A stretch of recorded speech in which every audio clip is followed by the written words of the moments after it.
Welcome to Rethinking Education. Education's critical friend. Hello, everyone who's watching and everyone who is on the screen with me today. Welcome to another episode of Rethinking Education Campfire Conversations, which are group conversations for people who want to rethink and reshape and reform education in such a way as to maybe bring about a more harmonious and less hair-raising state of world affairs. So it's wonderful to be joined by some amazing people today. And so we're going to go around the screen, and I'd like you to just each introduce yourself. If you could just say your name and where you are in the world, and also why you're interested in joining this conversation. And like last week, for the first time last week, we had a theme which was around self-directed learning. And the theme this week is around young people's mental health and young people who struggle to attend school for various reasons. So let's start with you, Lucy. Away you go. So, hi, I'm Lucy. I'm joining you all from Warwickshire in the UK. I didn't realise that there were going to be people from like New York. So I'm just like imagining someone like 5 hours before, and it's a bit like, whoa. So I'm joining the conversation because I've had a bit of so I'm 18. I've had a bit of a tumultuous experience within the mainstream and the non-mainstream education systems, kind of as a result of mental health and mental ill health and autism. So that's kind of why I'm here. Lovely, thank you. B. Yeah, hi. I'm B. I'm a psychologist and the founder of States of Mind, joining from New York. And so States of Mind is a social enterprise. And, sorry, that's a rabbit demolishing things in the background. So I guess one of the reasons that I set up States of Mind is we wanted to take therapeutic practice out of clinical settings and into young people's everyday lives. And one of the settings we were really keen to bring that to was education. And through that process, we've learnt a lot working in a more trauma-informed and person-centered way about what's really happening for young people. You know, what is their internal experience? What is causing distress? And so much of that has pointed towards systemic issues with education. So our work really focuses on amplifying students' voices and developing a research base that documents the details of what's really happening for them. So yeah, thank you very much. Pleasure to join.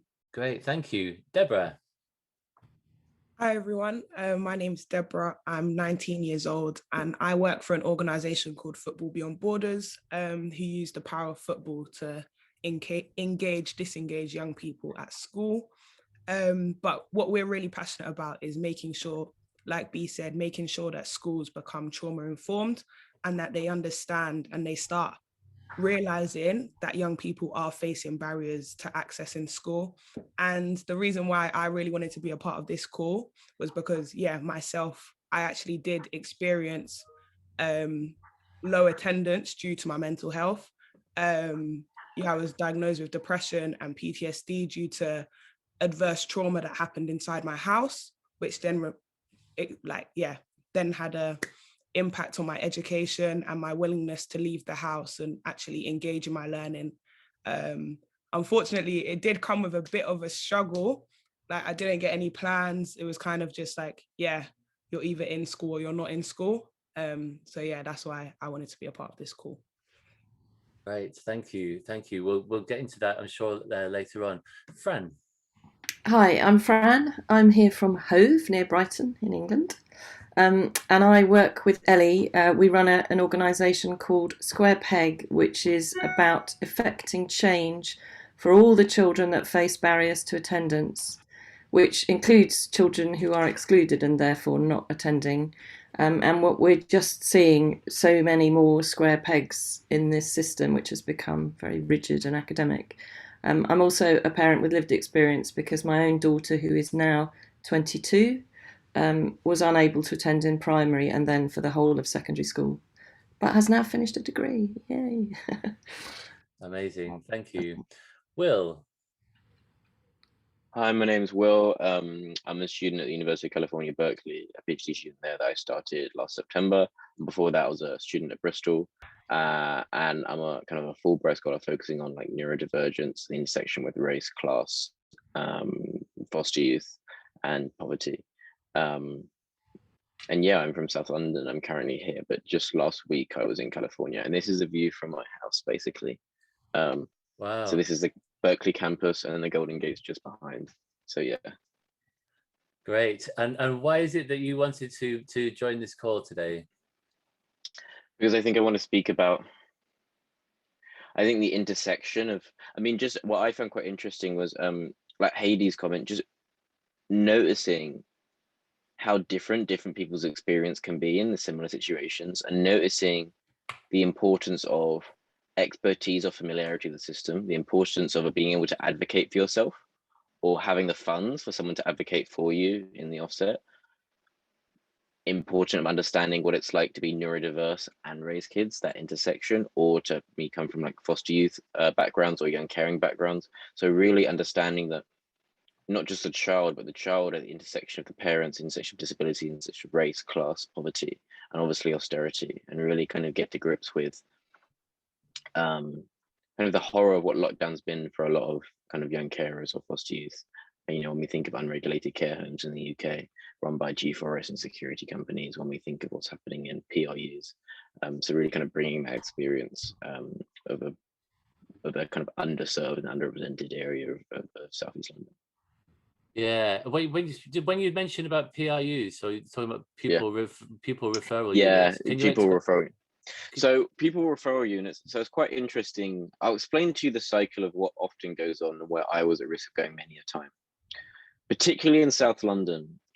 After the Blair years, or during the Blair years, you had a lot of investment in education. So a lot of the schools in South London became some of the best schools in the country in terms of pupil progress and results. But what happened then is a slight dip just before the Tory government of a lot of those schools, where they went down from outstanding to good or good to satisfactory. And a lot of those schools got taken over by an academy chain called Harris or Oasis. And Harris and Oasis, if you haven't heard of them, they're notoriously strict, very, very strict, very authoritarian, very rigid in their frames. And they have very rigid behavioral patterns. So for instance, in my local Harris in East Dulwich and Harris Peckham, if you disrupt a lesson more than 3 times, you're at risk of suspension. More than that, you're at risk of exclusion. So if you can imagine, if you've got SEN, if you've got ADHD, if you've got autism, if you've got dyslexia, all may have been undiagnosed at this point because of the reduction of women being diagnosed, but also minorities being diagnosed. You then go to school, you then get undiagnosed, you then have behavioural problems. The school then just suspends you, the school then excludes you. And in Southwark, where you'd be sent as a pupil referral unit, which is meant to be a hub of resources to help kids, you know, through their transitions, what they're actually gang hotbeds. So what very happens is gangs and country lines gangs just hang outside the PRUs, recruit people get in the bad crew, they end up then go young offenders, and then it's a cycle between SEN to being at school excluded, to going to a pupil referral unit, to going to a young offenders institution. And in London, very often, once they're excluded from school, people are just hanging out on the streets, and it's through the streets so they can get groomed. And people don't talk about it the same way, but I mean, it's the way I see grooming. You know, you could go into, you could be groomed by gangs, you could be groomed into sex trafficking, you could be groomed into extremism. All of these things start with vulnerable children who are often at the back end of institutions, the back end of societies, and get groomed. So just to share with you briefly with some of my friends, when I was 11, age 10 or 11, I absolutely hated school, particularly because I couldn't understand why the teachers had authority over me. Because at home, I was a young carer from my mum, so I was in authority. So I was like, well, and the one thing I remember hating was they used to say, I'm the adult, you're the child, therefore I'm right and you're wrong. And I always say, but that doesn't make sense, because at home, like, being an adult means nothing. Like, I'm probably more of an adult than some adults. And so there was like this behavioral problems, or not so much me being outburst, but me actually challenging their authority. And I was at risk of exclusion then, and they would have sent me to a local PRU. And I got sent, instead of getting actual diagnosis of dyslexia or autism, I was actually sent to a called Sunshine House. I absolutely hated it. It was meant to be art therapy, but it was basically why not to join a gang or how not to go to prison. And it was 15 boys, all Black Caribbean, primarily Black Jamaican, not even African, Black Caribbean in this part of Peckham, which is unusual because Peckham's Black African, Brixton. But anyway, so sent there. And on Facebook, I looked at them up the last 2 months. 2 have been killed, 4 are in prison. The rest have got no GCSEs. I'm the only one who got GCSEs, the only one who got A-levels, the only one who got to university. I was actually in school where one of them got in trouble for stabbing, and another person got stabbed to death while I was in school. So it's a hotbed. And I remember the way they used to treat you. And I think one of the memories I have of school, particularly one of the most foundational memories, was pickup time in primary school. So I went to school in East Dulwich, which was a very white, very leafy, middle class area. And so at pickup time, when you had all of the kind of really posh mums come to pick up their kids, if you had a mum who looked a bit scruffy, or was working class, or came from a cleaning job or still in a uniform, she instantly got looked down upon, almost as if she was dirt, almost as if she didn't do anything. They're not going to talk to her. So all the other mums and dads were in a circle speaking. All the working class kids or Black parents, they're all kind of excluded from those things. And I remember the way they used to look at me, those middle class parents, and it was as if that their children were going to make lawyers, doctors, engineers. And my one role in education was not to mess it up for them. So I went through all of my education thinking my one role was simply not to be naughty, because being naughty would ruin it for the kids who deserve an education. So I think that's the kind of perspective that I come through a kind of state educated, but because of the kind of privileged area, there was a real sense of entitlement. So there was a lot of kids who probably could have gone to private school, but went to state school instead. So that's the kind of atmosphere around this is located. And my particular circumstance, I grew up as a carer for my young mum who has autism and bipolar. And so that was the kind of challenge. And I think to get the school to recognize that, like, oh, you were late to school this day. Oh, you didn't have to come to school that day, to recognize it was down to that rather than being truant or naughty was a real challenge. So I think, and I think I was particularly challenged because I started school 2009. Same year, kind of Tories came in, you had austerity. So I came to school exactly the point where all the services were being cut. And one thing I'd really like to say, because I have to go fairly soon, one thing I'd really like to say is that what I think we need to center and recognize, particularly in London urban areas, is the negative effect that academy chains are having on local schools, where you have big academy chains take over community-run schools, run them like prisons or businesses, and effectively drive out people who are square pegs, drive out people with behavioral problems, mental health problems, SEM problems. And one thing that many people know about the academy chains is so when they first got transferred over, they actually got a bit more money from the government rather than get the council. And the reason is the government took the money away from funding of educational psychologists and mental health services within the council. So it meant that schools then had to fund their own educational psychologists and their own mental health workers rather than getting them from the council. So because I went to school at that moment of transition, my school was like, well, we can't afford educational psychologists. We can't afford mental health workers. And so whereas if I'd been a year older and benefited from a council run scheme, I could no longer do that. And I think my particular experience of being like autistic and dyslexic and not sporty or musical in any stretch of the word meant that if I was sporty or good at football or good at music or good at guitar, like some of my dyslexic autistic friends were, it's like, oh my God, that explains it. You know what I mean? He has a talent. Like, oh, he may be bad at school, but he's really good at piano. Or he may be bad at school, but he's really good at football, really good at basketball, really good at whatever the sport or musical or like maths or something. He's bad at this, but he's so good at this. And there I was saying, actually, I think I kind of want to be an academic, but I couldn't read or I couldn't write. And because they didn't immediately connect my failures, my perceived failures with this talent, it meant that I was kind of no one and nothing. And I kind of went through all of education. I was in the lowest set for every class until the age of 16. And the lowest set. So I was in my class, most of them have joined gangs now. And those are the people. So it meant that when I graduated A-levels, I ended up getting the highest A-levels the school's ever seen. And so when I took the photos of all the other people, like I didn't know any of them. They weren't my friends. My friends were the people who left school at 16, the people who joined gangs. They weren't my friends. They were the people I talked to. So I think that to understand mental health is to understand austerity. To understand austerity in Britain is to understand misogyny, racism, unfortunately, the decline of a lot of urban areas, is to underline foster youth and young carers. It's designed to understand the transfer from disability benefits to PIP that I know hit many families very, very, very hard, very hard. Is to understand what particularly women go through if they transfer out of an abusive relationship onto universal credit and have to wait 5 weeks for the first payment. To understand council houses that haven't been updated, renovated, and council estates that are gang ridden and not developed at all. And so that's just my kind of brief overview, but I'm really looking forward to kind of hearing back from kind of what we say. But I think that my feedback or offers for guidance would be to kind of to try to center it on young people's lived experience, but try to understand the differences between urban areas and rural areas. Because I speak about urban areas, but if you're in a rural area and you've got no services around you, no big hospital, no big research centers, you could be even more, hard done by. So I really welcome this conversation, and I think it comes at a really important time. The reason why I think it does is that there's been a lot of talk of mental health of late, and I've welcomed that, but I haven't seen that come with funding. In other ways, my cousin's still waiting upwards of 2 years for a diagnosis in a mental health in CAMHS. My aunt's waiting, I think she's waited 3 years for therapy.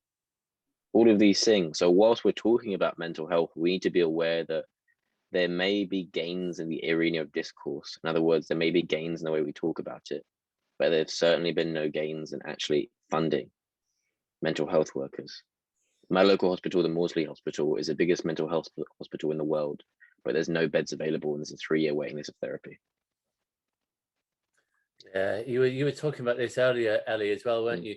So I know that we're only halfway through the introductions, but I wanted to give Will some time to speak because I know that you have to leave shortly. Have you got a few more minutes, Will? Yeah, I've got a few more minutes. Okay. I'll have to leave by 25 past if possible. Okay, that's fine. So we'll finish off the introductions in a while, but as you just sort of given such an incredible opening statement, would anybody like to respond to any of the points that Will was raising there? This is something, just could you pick that up maybe, Ellie, because that's something that you were talking about earlier about the lack of provision for young people. Yeah, I mean, we talk a lot as Square Peg about this, that you can't really talk about education unless you're looking at the services around education, and in particular that is social care and mental health care are the most valuable services that families should be able to access, because they are the most fundamental important services in order to stop escalating crisis, and yet they're the most undervalued, underfunded. They lack any kind of priority and parity actually within the halls of power. Yeah, I mean, we link in with a parent who's also a camp psychiatrist, and she's told us that there are absolutely no tier 4 beds in the whole of the country for any children or young people who need them. And obviously, tier 4 is the last place that anybody of whatever age wants to end up. However, if you need it, you need it. There's no getting away from it. So for me, that is the biggest, if you look at the issues of what the system of education is doing to young people's mental health and to the workforce, and the pressure that it applies to parents, etc., etc. And you look at this pressure cooker around how that impacts mental health and then leads to mental illness, and then there is no help. I work strategically around commissioning cycles here, and I'm really starting to unpick and understand exactly the decisions that are made when a service is set up.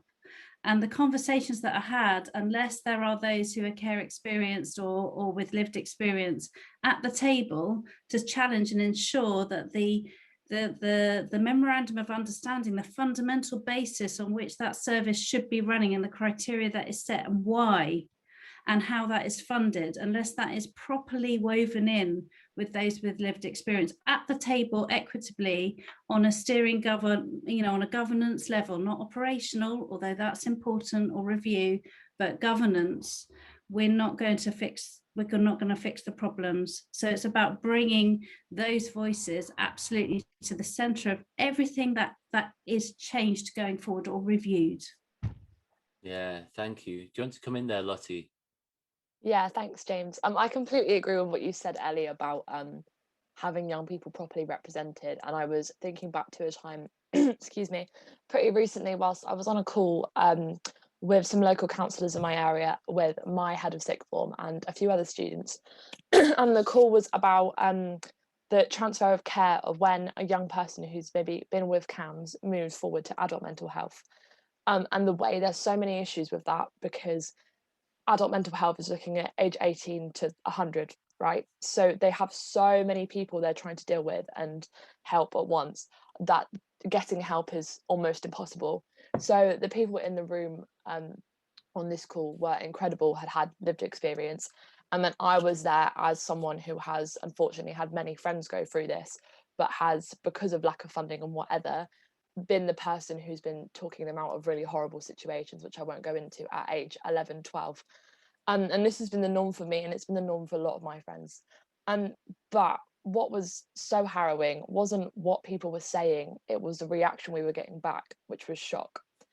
And we were like, this has been our lives since we've been able to remember it, and you're shocked by this. So it is important that we have young people who've had lived experience or experience around it at the table, because we have too many people who still haven't got a clue what's going on and think the system is working and is fit for purpose when it isn't at all. Yeah, thank you. Heidi? Just to go back to what William was saying, and just to kind of build on and agree with what Lottie was saying, I think one of the biggest problems within the system and the conversations is that we're not recognizing those intersections for young people and their families. And that is why we're not getting people at those tables. So, for example, as William was saying, from my own experience, I'm a cisgendered white woman, but my child is trans, and they're autistic, and as am I. And both of us have had and do have mental health challenges around the fact that being autistic is hard in a world where it's not built for autistic people, and the layering of that. But for us as a family, I'm a single parent family. We at the time, and for several years, have been reliant on benefits because I haven't been able to work, because I have had caring responsibilities with my son, and not to the same level I expect as someone who is a person of colour, but we were siloed because of those demographics, because we were a single parent family, because we were a low income family, because I was a disabled adult, because my son was trans. All of those things were reasons why, of course, he wouldn't be doing so well in the education system. And, he's the exception, he's not the rule. And I think that is a massive piece of the conversation, that there's a lot of that, right down to, as William was saying, right down to the way that you're looked at in the schoolyard, but up to, I sat on a board of governors for a total of 6 months, and I had to resign because I couldn't handle the conversations that were being had at that level about children like my child. It was just too damaging to me to be in that room. But it's systemic, and it's at every level. And what it comes down to is prejudice and, like William was saying, misogyny and ableism and sexism and transphobia and racism, and it's so heavily embedded in our systems that the voices of young people are not being heard, and especially the voices of young people from underrepresented groups. And that is, across the system, that's what we've got to tackle. Otherwise, nothing will change. And no amount of saying we would like to hear the voices of young people will make any difference to the fact that, as William was saying, in his situation, the opportunities for those voices to be heard are not there because they're written off or they're dead. And I know that's extreme, but that's the truth. Our children are dying because the system is failing them so terribly, and it's horrific. And so those kids are not being heard because their voices just don't exist. They're invisible. So yeah, I just wanted to thank him for saying that, because it's so important, William, to hear that said, and thank you. I really appreciate that input. Oh, thanks. So I just wanted to as well, I mean, it's a hard point to go back to and to bring up to trigger warnings, but there was I think about 3 or 4 weeks ago, there was a 13-year-old boy who jumped off the Tower of London Tower Bridge. You may have seen the story in BBC News. And I was interested because it got some recognition in London, but it didn't make national news. And I thought that was so telling. The fact that a 13-year-old could, obviously, I don't know what he was going through, but go through something so devastating that he was more willing to jump off the bridge and that not make national news. I thought that was, to me, that devastated me just as much, because it showed, after Black Lives Matter, after all these things, that his life, didn't necessarily matter to us as a country in that way, that somehow over some time we become normalized to children's mental health difficulties and children's isolation and suffering, and normalized principally to being comfortable with the fact that we have got kids struggling, self-harming, comfortable with the fact that we got no mental health beds.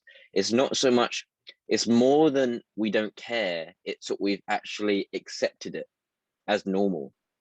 And I think in terms of unraveling, we've got to remember, it's not only that people not care, it's unraveling that people are quietly going like, yeah. Or in other words, it's not my kid. It's not my family that's being affected.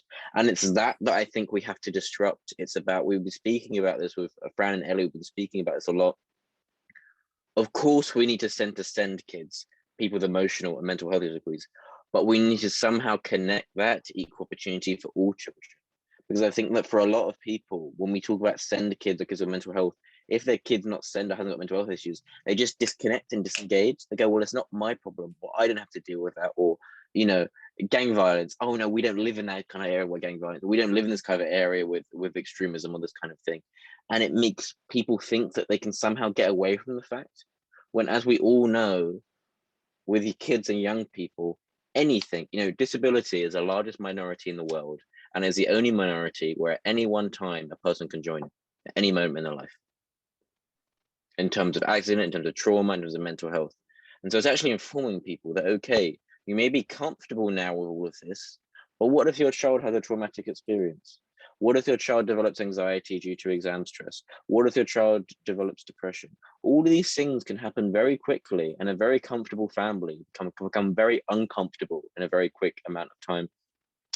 And just before I go, I want to just mention 2 other things. One of my friends has just joined a political consultancy firm, and they were recently doing stats for the YMCA, and they were doing it about homelessness. And they asked people, do you support extra funding for homeless shelters for young people? 80% of people said no. But then they asked them, do you support more funding to deal with the affordability crisis of housing? And 80% of people said yes. Why? Because everyone could connect to affordability in housing, but not everyone could connect to homelessness and youth.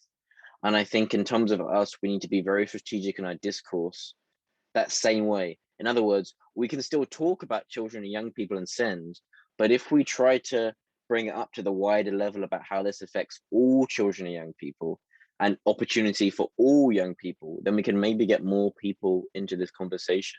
But we need to realize that not everyone. In Devon and Cornwall, there's a news story last week, in Devon and Cornwall police, they have no mental health facilities for kids, so they're having to hold kids with mental health difficulties overnight in police cells. And I'm sure it happens in other counties, and they just don't speak about it. But Devon and Cornwall, the actual commissioner of Devon and Cornwall Police spoke against it and said he was horrified by it. So I think in terms of mental health, it's a very difficult thing. And I think people are ready to talk about maybe low-level anxiety, depression. But when it comes to PTSD or high-level anxiety or suicide or psychosis, it becomes very difficult, because often those scenes is very violent or distressing or troubling. And I think I'd really, I have to go now, but I think I'd really love if maybe we don't go on the more traumatic side of things, but if we feel comfortable enough to speak about the ugly side of mental health too, because I think we should really recognize that it's not all, we can speak about and be positive about it, but a lot of times you have very, very shit days, to be frank, very, very shit days, awful days that you'd rather forget, and rather many times I've wanted to bury myself in a hole and say, right, I'm hiding from the world right now. And we've got to feel well enough to be able to say, yes, that was a bad day, bad experience, but we can be positive in the sense that we can actually help others. And so I just wanted to kind of feed all that and say that although I may be underrepresented, I did have the privilege of kind of dealing with the police and dealing with the services in London. And yeah, I think that's something we need to all recognize. Sometimes calling 999 is the only option for people, and we can't, you know, look down on people who do that. But anyway, it's been a real privilege speaking to you. And I'm so sorry, but I've got to go because my cousin Carter is actually really cool. He's got duplicated chromosomes, but it means he's the only person in the world with these duplicated chromosomes. No one's been born with it ever. And he's part of the special project. I think it's part of Oxford University. I can't remember, but it's called the special project, and it like genome sequences people. But anyway, he was at school and he found a pearl necklace and he put one of the pearls in his ear. So he's non-verbal as well. So he couldn't tell us he did that, but the teacher managed to spot him. So they took him to St. Thomas's Hospital and he saw, you know, Dr. Raj, you know, he's on Strictly Come Dancing and he's on BBC, but he was a doctor and they realized it. So he's got to have an operation tomorrow of general anesthetic because he's got to have his thing out. So I've got to go look after him as he's running about. But yeah, that's just a whole other thing. But yeah, that's where I'm going. But yeah, and it was Chromosome Awareness Day 3 days ago. It was International People with Down Syndrome Awareness Day 3 days ago. So I'll leave you with the spirit of that. But thank you very much, and it's been a pleasure. And I'm so grateful that these conversations are happening. Yeah, well, thank you so much for joining us, Will. It's been great to connect with you, and yeah, I hope that your cousin's pearl removal goes okay. He doesn't want it removed. That's the thing. That's the right. He likes it being in there. He doesn't want it removed. But yeah, thanks so much. It sounds almost like a fairy tale. The boy with a pearl in his ear. Honestly, and we're trying to think whether he knew Dr. Raj was there at the hospital because he likes him, whether he just wanted to see the doctor, maybe that. But anyway, I'm looking forward to joining more conversations, and I will catch this on the. If someone could send me a link to the Facebook group, I'd be very much appreciative. We'll do. And I'd like to watch this. But thank you so much, everyone, and I look forward to hearing this. But thank you so much. Take care. Okay, so I know you've been waiting very patiently to come in, Deborah, but shall we finish off the introductions and then we'll pick it up there. So shall we go to you, Ellie? Can you explain a little bit about yourself and where you are joining us from, and why you wanted to join this conversation? Yes. So I'm Ellie, first and foremost. I'm a middle-aged white woman. I'm also mum to 2 kids who, frankly, just got the worst of luck. They're massively impacted by the current education system due to underlying needs that were undiagnosed, unsupported, and like Will, we entered the primary education system just as the coalition came in, so we experienced the GOVE reforms and a lot of changes at a local level, but we came up close and personal with school attendance difficulties, mental health myself, as a result of just the failings of the system, the stress of trying to navigate the system. It's been an absolute awakening for me to get up close and personal with the knowledge and the facts that actually the systems are broken, and that has totally fundamentally not only has it been an awakening and an enlightenment, but it was also complete, rocked my world in a way that drove me into a complete crisis.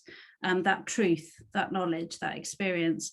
And then I have 2 kids, both of whom have anxiety and developed anxiety, potentially with underlying needs there that would have meant that they ended up with anxiety anyway, but certainly entering the system, which wasn't attachment focused or trauma informed, and didn't have the resources to support them in a timely or agile way, or even the professionals having the same understanding that we did fundamentally, meant that they were deeply impacted. And this is my daughter, Lydie. Hello. Would you like to introduce yourself?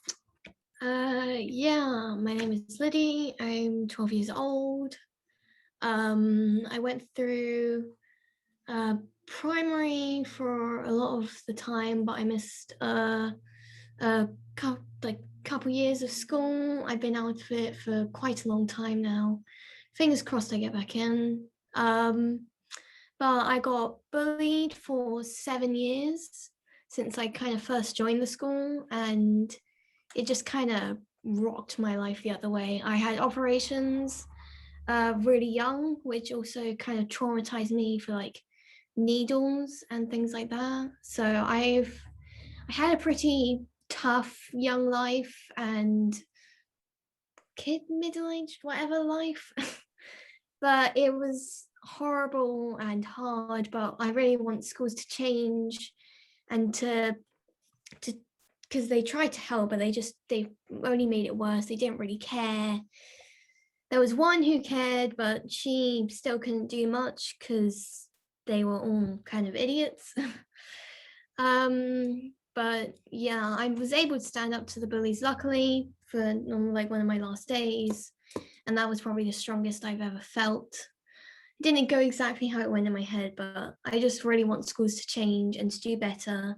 But I don't think some people really don't want it to change. They want to stay the same. They want to stay in the power that they are. They want the bullies, they want to pick on the little kids to feel the more power, and the teachers can make themselves feel more powerful knowing that they have the more command.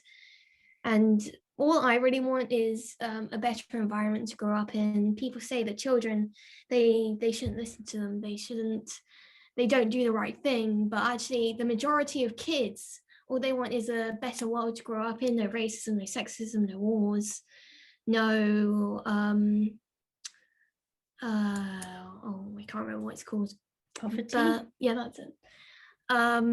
They want a good ecosystem. I'm very on it about the environment. I really want a good world to grow up in because I love animals and nature. So yeah, so I just wish that people would listen to kids more because their voices are really important. And absolutely. Well, that's coming across loud and clear, Lydie. But when you say that you want schools to change, is it in particular in response to how they respond to bullying, like the experience that you went through, or are there other ways in which you would like to see schools different? well, I would like them all to have a I would love if this actually existed, but I would love it if they could all have like in some schools they have this place where people who have like autism or anxiety, all which I hate the word disabilities, because it's just saying, oh, this person's a disability in their brain is wrong. It's not, it's just wired differently. If you don't know what anxiety is, it makes all your fears 10 times worse than they are. Like, I have such big arachnophobia, it's insane. I scream for help when I see a spider. So talk about the place in the school. The schools, I would love it if they have an area where people who are struggling to go to. So then they have like teachers who are trained to help these people in different ways than usual. Because I find it personally really hard to go into big noisy classes or to make new friends. I'm really nervous about that.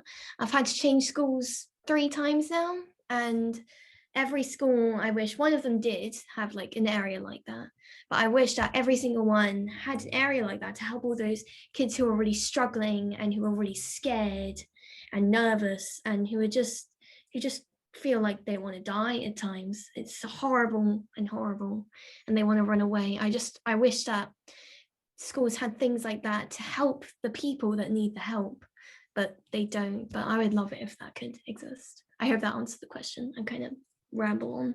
Yeah, it really did. Thank you. And somebody just wrote on Facebook, beautifully spoken, and it really was. Thank you for that. Anna. Hi. I kind of feel I just want to give Lydie more time because I'm here as a parent. My 11-year-old son has, similar to Lydie, experienced attendance barriers due to anxiety.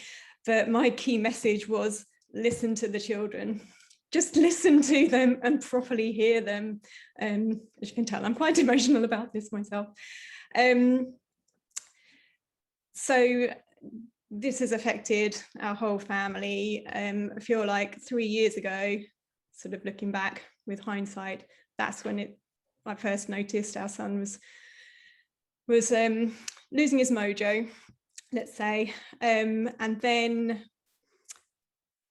things sort of spiraled downwards, and he hit crisis probably about 18 months ago when he was going into year 5. I think it's multifactorial, his kind of descent into crisis. Difficult to unpick like one specific thing. I actually think for him, bullying wasn't an issue, maybe just a smidge at the start of year 3. Yeah, there's a lot to it, and quite complex. But yeah, so by September 2019, he was experiencing panic attacks at the prospect of going into school. So yeah, on a school morning, he would literally wake up, open his eyes.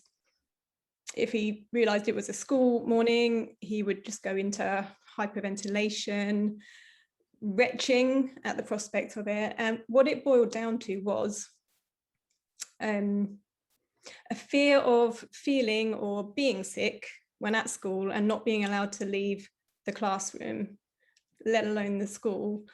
And that's what it sort of boiled down to, this level of anxiety, panic about it. So this wasn't recognised at all by the school. As per the Facebook group, which can get an enormous amount of support from, Not Fine in School, the school was saying he's absolutely fine in school. So they were not seeing the struggle at home.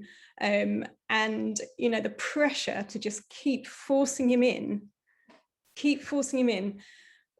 regardless, was just unbelievable. And, you know, I think what Will said about going so swiftly from being a comfortable family to uncomfortable, it was just unreal. That you're in a spin, like you're like, what is happening here? And so you just succumb as parents to the pressure from the school. They're the authority, you know. And everyone's got their own relationship with their own schooling, haven't they? And you know, I was a very conformist child, you know, rule bound, and you know, this is the head teacher of the school that I went to as a child, saying, you know, just got to get him in. The attendance and yeah, the focus on attendance. I do understand the pressures the school are under and where that comes from, but it took some time, too long, to recognise that needed to be challenged, and that was absolutely the wrong thing to do, like so damaging. And this is the lived experience of so many in the Not Fine in School group, that yeah, you just can't just keep forcing your child in. It's so damaging. So by the time I realized what was happening, yeah, I did realize what was happening, and what needed to then happen was we just take all pressures off, which meant standing up to the school, to the system. And, you know, fortunately, I work for the NHS. I'm a healthcare professional. I've got a lot of experience of advocating for others, and I'd stand up for things when I realise what an issue is. I stand up for it, you know. So I was in a place to do that once I'd caught up with what was going on. But even having said that, I consider myself a really strong person. The effect on my mental health now, the effect on the mental health of the whole family, not just our son, who, you know, at his lowest was talking about suicide. It was that bad, that he was so low. I feel like he's coming out of crisis. He was probably in crisis for about a year. Back in the autumn term, he was attending school about 40-something% of the time. So, you know, we're getting the concern from school about the low attendance. The can't remember where I was going with that, but yeah, so full on crisis, to the extent that I realised I needed to step away from my own work, my career, to be full-time mum and advocate for my son. And actually I could start to see the effects on our daughter as well. I was like, I just need to drop absolutely anything else that I can. Fortunately, I'm in a position to take this year. So I've been off work from January, and yeah, I've got a year. My son is due to go to secondary school in September. I absolutely understand that the vast majority of people would not be in a position to be able to do that, and I do consider myself very fortunate.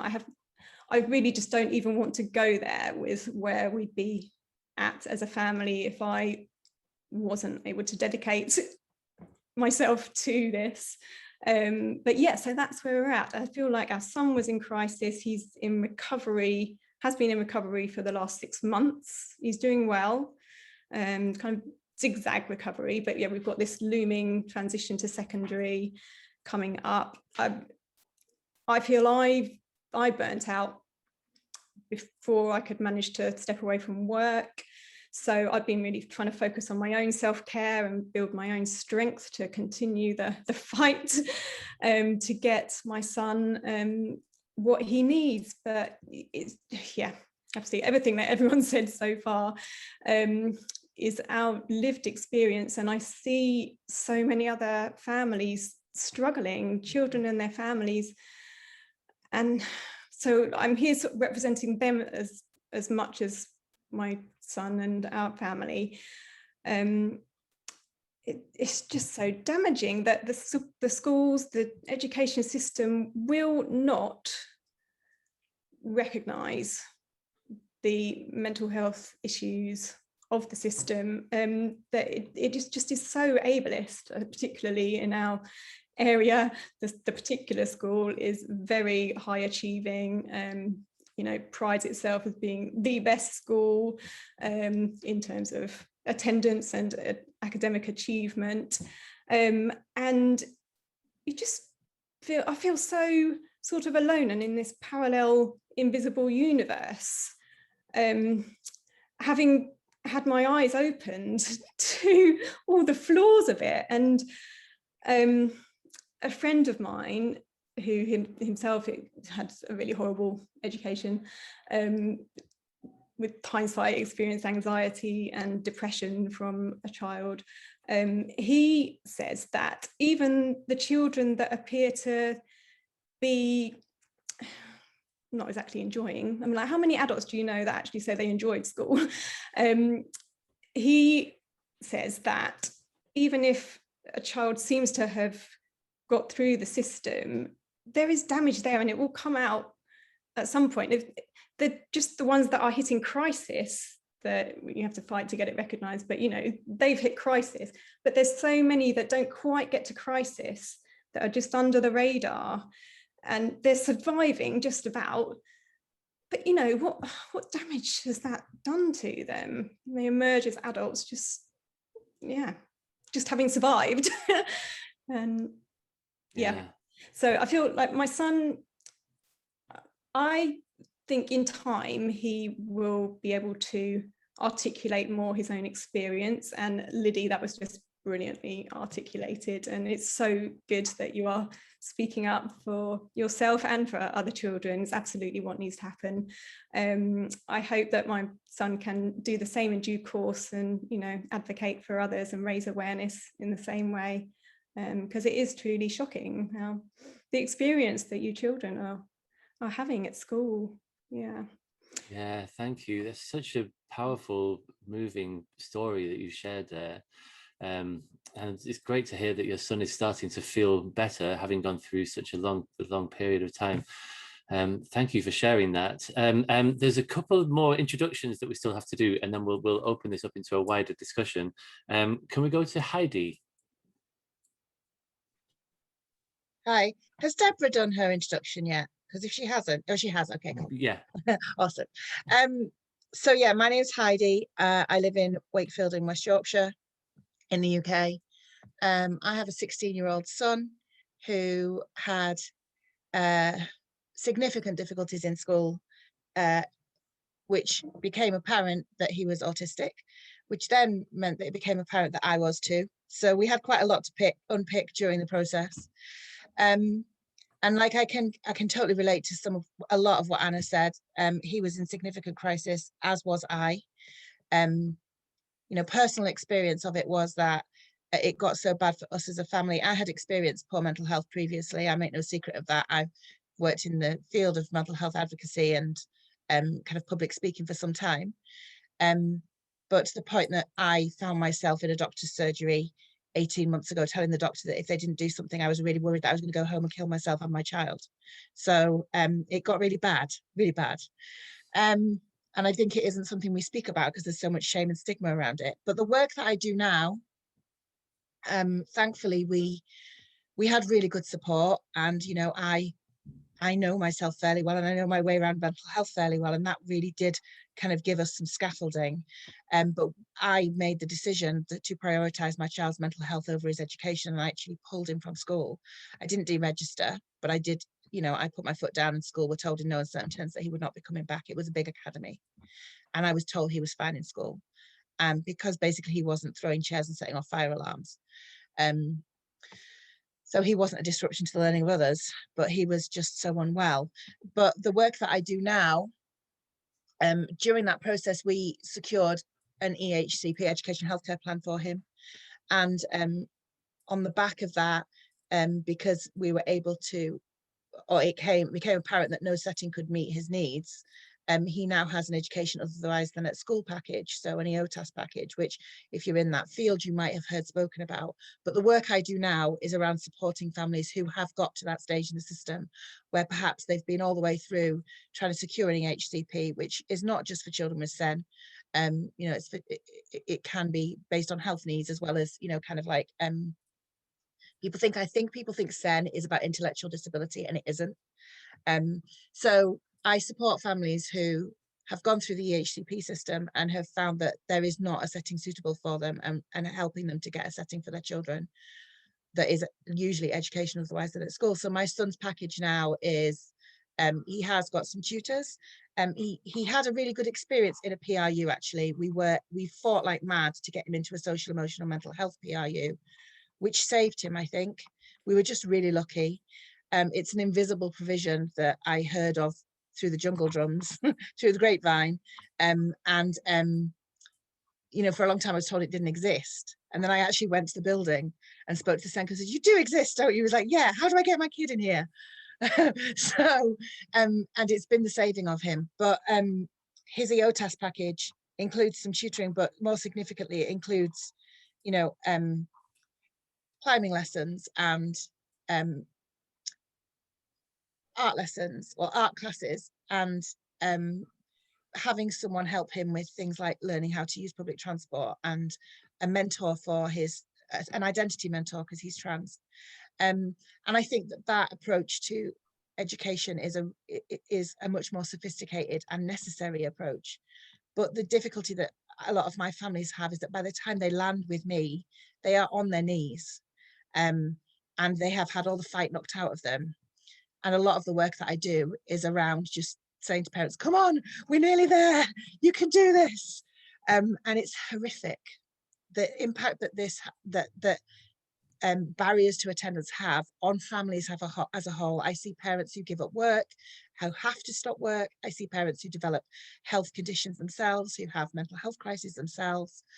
And the reason I'm saying all of this is that I'm starting my master's in September. I'm going to Sheffield to do my master's in autism studies, and I'm hoping that my area will be around actually being able to quantify the financial cost that this is having on the economy at large, the financial cost of the public purse that actually us failing our children and our young people like this is having.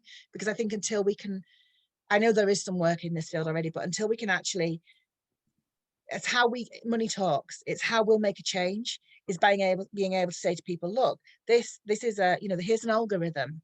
Put these numbers into this figure, into this algorithm, and let's see what it kicks out the other end. Because I know certainly in our case, the cost to the public purse for supporting us as a family, and me not being able to, for example, pay taxes because I don't be able to work, is significant. And I know that we're just one of, I know the most recent stats is almost 1 million children who are, you know, persistently absent from education. It's huge. The cost is huge. And the investment required to offset that would be a drop in the ocean by comparison. So that's my area of interest. Sorry, I've rambled. I'll stop now. I'm just really grateful to be part of this conversation. Thank you for doing this. Yeah, thank you. I get the feeling, I don't know how you're all fixed time-wise, but I get the I mean, this conversation is only just getting going. We're an hour in, and we're still doing the introductions. And it's like, if you're all happy to stay on for potentially up until 2 o'clock, say. I don't know if anyone needs to leave, but it feels like we've got a lot further to go with this conversation. So let's go to Lottie, and then we'll open this up to a wider discussion with Deborah and then Ellie. Hi everyone, I'm Lottie, as James has said. I'm 18 years old and I've just finished sixth form, which is awesome. I'm from Southampton, and I work with a really cool organisation called Pupil Power, which is essentially a group of young people all the way from the ages of around to 11 to early 20s. And we look at many aspects of the education system and try and make it more democratic. And all that means is having young people get to lead, be at the front, be sat at the table, have their say. And the reason I'm here today is, one, to represent us, because one of our main goals is improving educational funding and for mental health and several other aspects of mental health, but also with lived experience myself. And I just wanted to touch upon, as I'm here, what Anna was saying earlier about, you know, not being allowed to leave a classroom when someone's feeling, you know, ill or whatever. That sounds small, but one of the things definitely we talk about, because there's no reason for it. It's showing children that there is a power imbalance and that they aren't allowed to do things that are human rights per se. And that is one of the things we're talking about so often, because it may start at not being allowed to go to the toilet, but if that's something that they can stop, what else? Like, we're allowing a lot worse to happen. So yeah, that's me. Thank you. Okay, Deborah, I know you've been waiting to come in for ages. Thank you so much for being so patient. No worries. I've got a couple of things to talk about, but yeah, I wanted to start off with, like, unfortunately, the story that Anna painted was like all too true for me and my family. Unfortunately, yeah, due to actually domestic violence in my household, I then experienced depression and PTSD. And unfortunately, my mum was the bearer of all of that.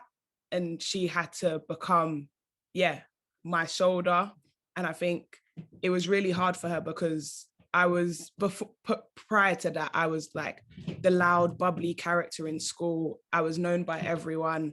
Teachers kind of loved my energy, but I also internally believed that I had to keep that up whilst also going through everything. So exactly like you said, Anna, unfortunately, school would say that I was perfectly fine, because the days that I did manage to get into school, I was coping. But the days that I didn't manage to get into school, I was literally, I don't even want to go back to that place, because it was so dark. And unfortunately, my mum did have to go into school being like, my daughter physically cannot get out of bed today. Like, she's not going to be coming into school. And I remember days where she would literally be on the phone and I could hear her from downstairs, like on the phone in tears to like a head teacher or to the safeguarding lead, being like, my daughter can't get into school and I don't know what to do. Because unfortunately, my mum, she became a single parent. She wasn't able to leave her job because she had to maintain the household. I have an older sister who, like we were talking about before, siblings are also missed out of this conversation. And I can't even imagine what she was going through when I was next door in my bedroom, not even coping, and she had to see my mum in that position as well. And I think being involved in this conversation is also so powerful to me personally, because my mum unfortunately passed away in November. So being able to have this conversation now, it's like I've never really been able to appreciate everything that she does. And it's like listening to Anna, for example, being like, you are also going through your own moments of mental health as well. And it's like, I haven't been able to have that conversation with my mum to even understand what experience she experienced, right? So for me to be able to come into this conversation and see all different angles of the families that are affected and the different members of a family that are affected, other than just the child that's at the center. But what I really wanted to talk about as well is just the perception that the perception that teachers and adults have of young people in schools that are suffering. So Lydie, you spoke fantastically about having safe spaces where young people can go to, but unfortunately, schools that don't have those safe spaces and young people that aren't being able to access them are being labeled as truant, are being told that they're disruptive. And yeah, it's unfortunate because these young people may be at crisis, but it's hidden, and their only moment of getting through that school day and making it from 9 o'clock to 3 o'clock is by wandering the corridors to clear their mind. But as a teacher that isn't maybe involved in that young person's immediate circle, or isn't a teacher that that young person is taught by, they perceive that as truancy. And I think one thing that I really learned is through the work that I do with Football Beyond Borders is, making sure that schools become trauma informed, and making sure that a lot of teachers, so when a young person comes into a crisis or a young person's struggling in school, they'll often go into a meeting room with specific teachers. They're often part of senior leadership team. And that conversation remains in that room, and it remains in an email thread with a certain amount of members of staff. But that message isn't transferred to all members throughout the school. And there's one specific young boy that I work with, and he's been a young carer for his mum throughout lockdown. And unfortunately, his mum was hospitalized. She's been in a coma for the past year. And the mum she's come out of the coma, fortunately. And she came into school recently and she said, I want to speak about my son. I want to find out how he's doing in school. I want to get up to date with it. And she came in and told the teacher, who is also part of senior leadership, about what she has been going through lockdown. And he was absolutely oblivious. He wasn't aware. But yet this young man has gone through, he didn't attend any lockdown lessons. And he also comes into school, maybe, especially on a Monday, quite late. And he's been put down he gets points every Monday because he's late. And that goes onto his record, saying that he's consistently late. He often truants because he's just trying to clear his mind. But all teachers weren't aware of the reason behind why he was doing that. And I think something that I'm really passionate about is all behaviors have a reason. All behaviors have a start. They have a cause. And that cause needs to be identified early so that we can understand behaviors and we can start thinking about how we can help young people get through the day and how we can get young people through this education system. But lastly, I just wanted to say it's so hard because Lydie, you're amazing for it because you're really strong and you're able to come onto this call and talk about your experience. But a lot of young people aren't willing to do that because they have been failed by the system. And how can you expect a young person to come and speak to a system that they know has failed them? And yeah, that's all I wanted to say.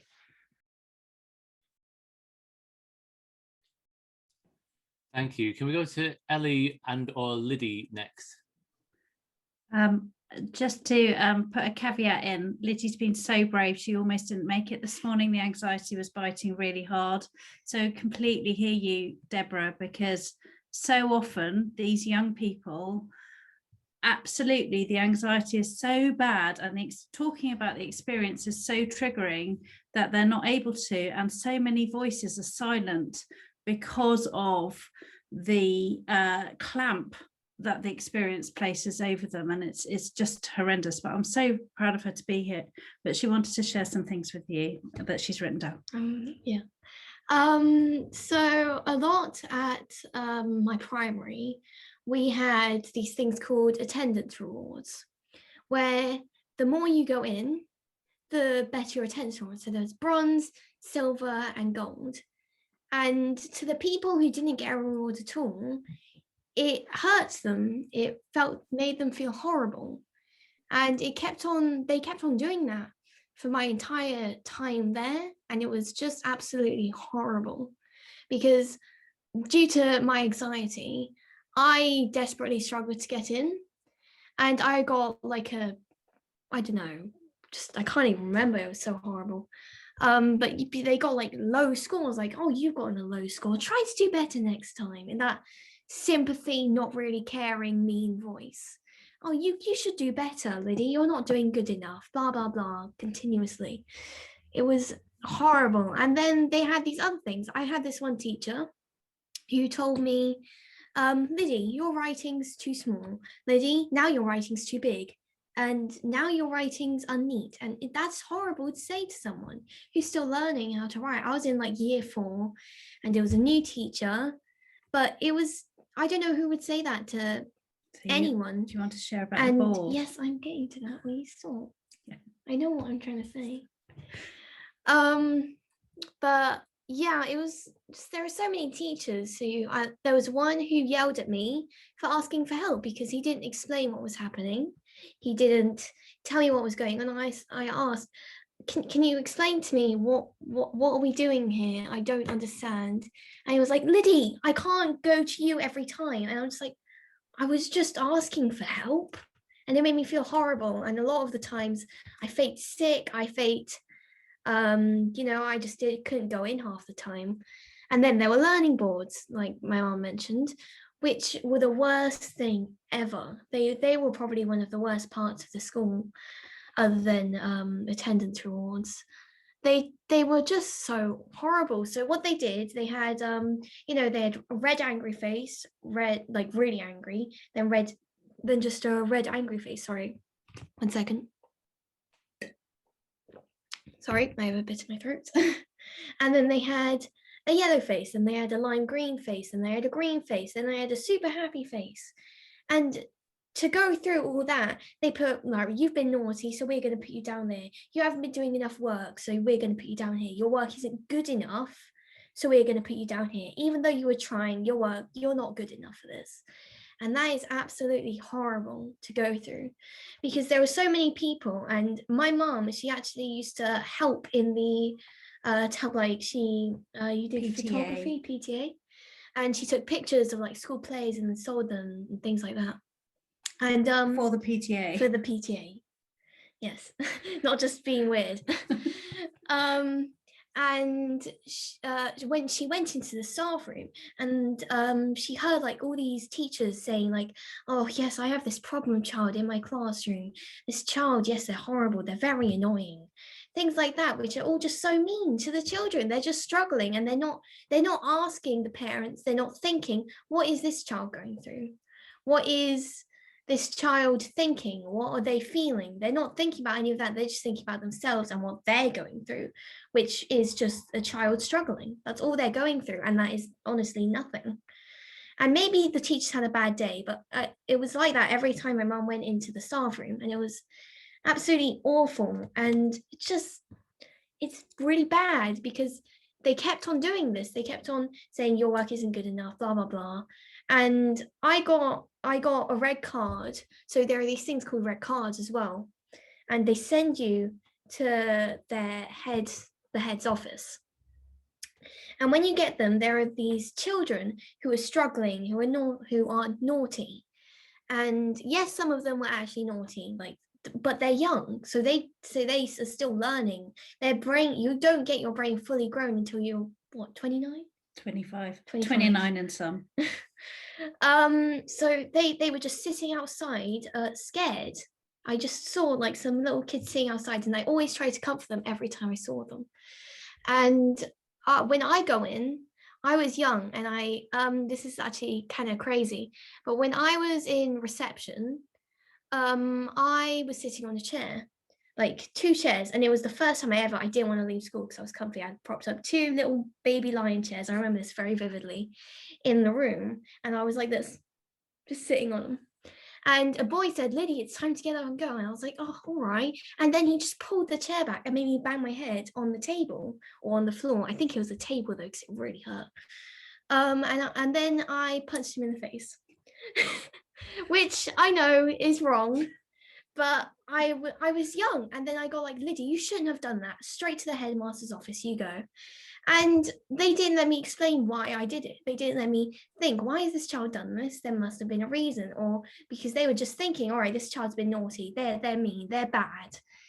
It's really awful. And seeing the children again sitting outside, they're scared to go in because they feel like the teachers aren't listening to them. They feel not listened to. They feel like that they're not heard, and it's horrible. And sorry, I've kind of rambled on, but I think I'll just add to that. It's just how powerful these experiences are.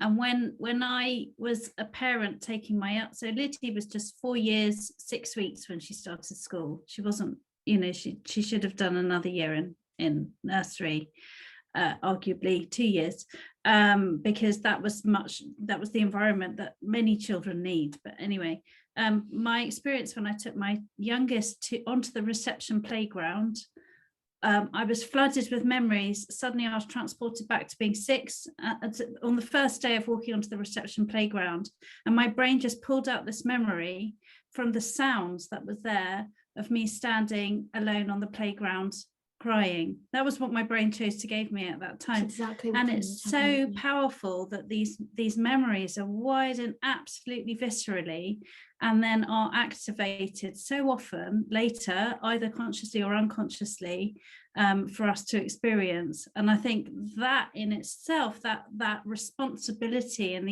in the system to really try, when we're not saying it has to be perfect and there are no bad days, but when there are bad days, there is a compassionate and understanding and sympathetic, kind and tolerant listening person, someone, just one. It doesn't take the whole system, just one is available somewhere in the system to help mitigate that, because all of these microtransactions layer on stress if they are not dealt with compassionately, and the system doesn't have the flex for that.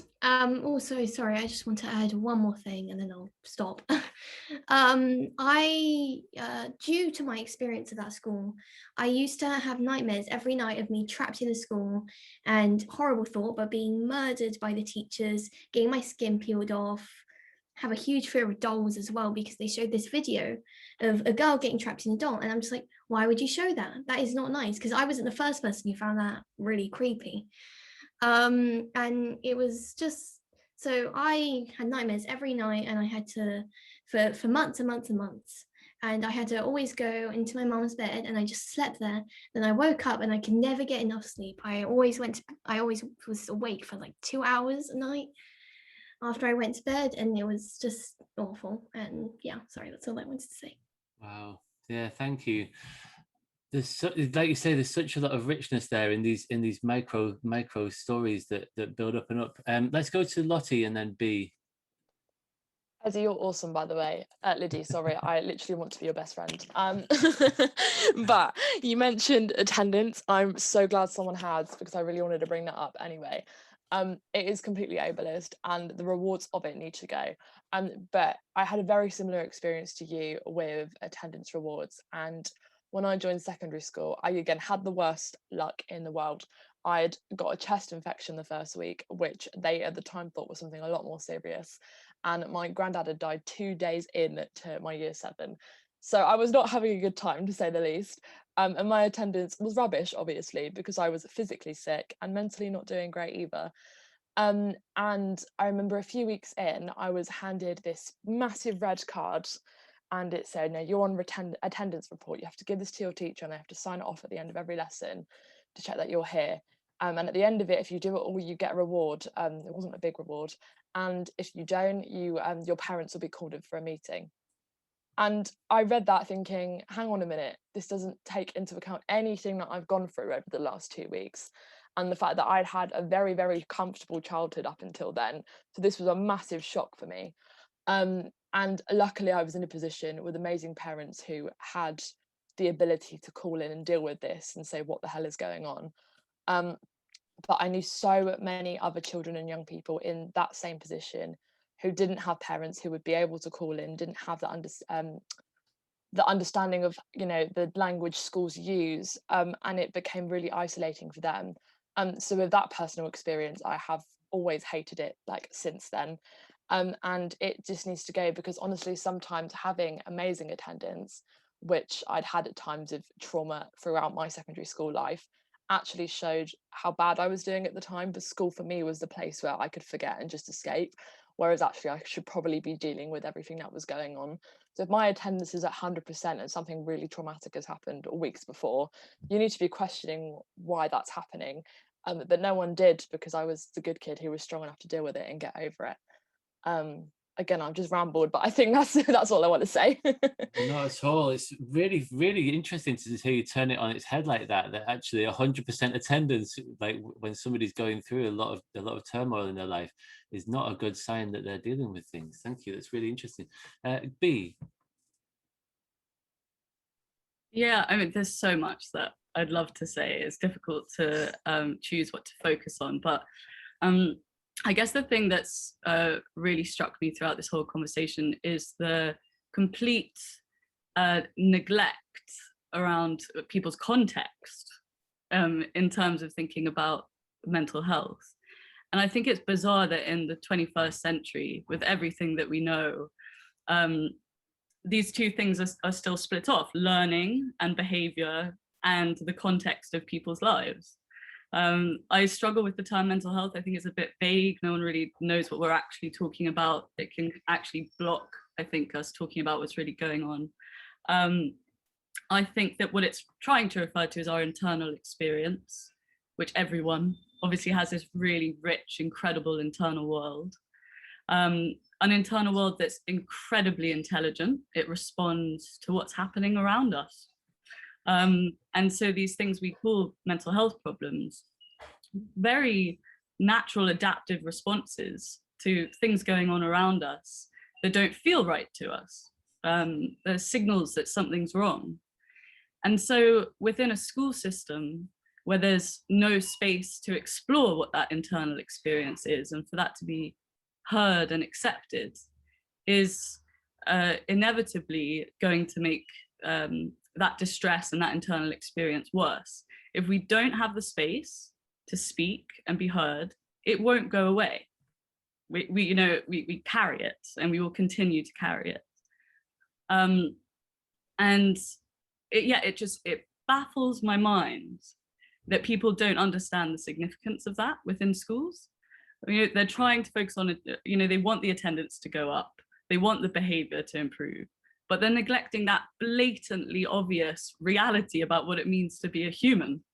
That if we feel like we can't be present for these reasons that stop people from being present, when we're not going to be able to do that. And so to be punished and made to feel like there's something wrong with you in that situation where you're responding in a healthy way is inherently traumatizing.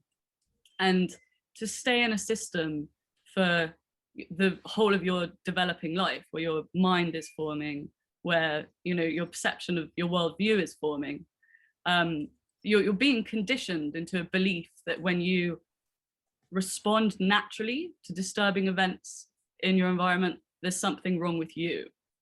And this isn't limited to the education system. This falls over into the mental health system too. People are pathologized, they're given these labels, and they're sent back into the place where the distress is coming from. And Lydie, just listening to you, it makes sense. Your anxiety was intelligent, right? You were like, hey, whoa, I don't feel safe. I don't feel safe, And it just breaks my heart that no one was able to support you to feel safe, right? The focus became on something else. And I guess my experience in the last few years is that I think it gets tricky when we start thinking about people who are more vulnerable than others. I completely understand where that comes from, but ultimately we can never know how vulnerable someone feels and what makes them vulnerable. And when every year we do research, I'm working with 6 colleges, and we do a whole school survey asking students their experiences. And I'd say 80% of students mention stress and anxiety.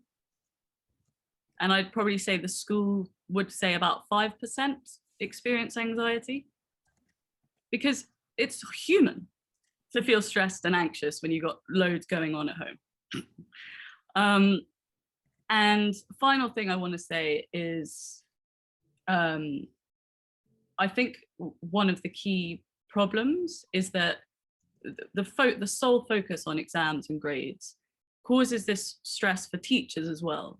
So thinking back to what I was saying about you, Lydie, like, I think one of the reasons why teachers find it so challenging to be present in this way and to hear and listen to these experiences is because their bodies are stressed and they can't concentrate and they don't feel they have the time. They would love to have the time, but they're trapped. Everyone's trapped and there's no room to breathe. And it doesn't take a huge amount of space to actually for people to be heard and for that to start decreasing, right? But for young people to have all of their self-worth based on the grades they achieve and the attendance that they have, it's traumatizing for millions and millions of people. Yeah, it sure is. I'd like to come to that in a second and to sort of to zoom out and look at the stats. I know that you're across this, Fran, and there's been some new figures out recently because we've heard lots about personal stories, but to get a sense of the scale of the problem, are you happy to just briefly to give us a sense of the scale of the extent to which people are struggling in this way? Yeah, sure. So we have so much data in education, don't we? But we know very little about this. So the last set of annual stats, which goes back to 2018-19, because they didn't do the following year because of the pandemic, there were 772,000 children classed as persistent absentees, which is missing 10% or more of education, and about 60,500 missing half of the academic year. And really worryingly, 43% of those absences with no formally recorded reason. So there are 23 absence codes, but the codes that are used in these situations are usually O, which is other unauthorised absence, C, which is other authorised absence, so you're lucky then because you won't get fined or prosecuted. N is no reason yet, and then if you're really lucky and you've produced a lot of medical evidence, you might be I, but it doesn't distinguish you from a child that might have chickenpox, say. The latest stats are just for autumn term 2020 when the numbers are up to 916,000. Normally you wouldn't take a term's stats because each term has its own characteristics, so you'd look at the whole year, but those are the latest stats we've got. 93,500 children missing half of the year, and strangely, and we haven't got to the bottom of this yet, the DfE have decided now not to drill down into persistent absence statistics. So it looks as though from here on in we will not be able to look at the specific cohorts that sit under persistent absence. All we will be able to see is the level of absence in 1% bands. Clever, huh? I wonder why. So we're trying to find out.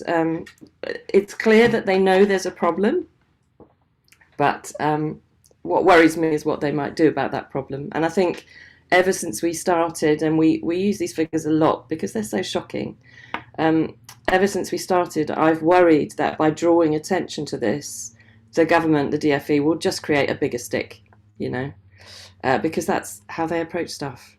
And they just don't, this whole relational, everything everybody has said, it's just so obvious and so true.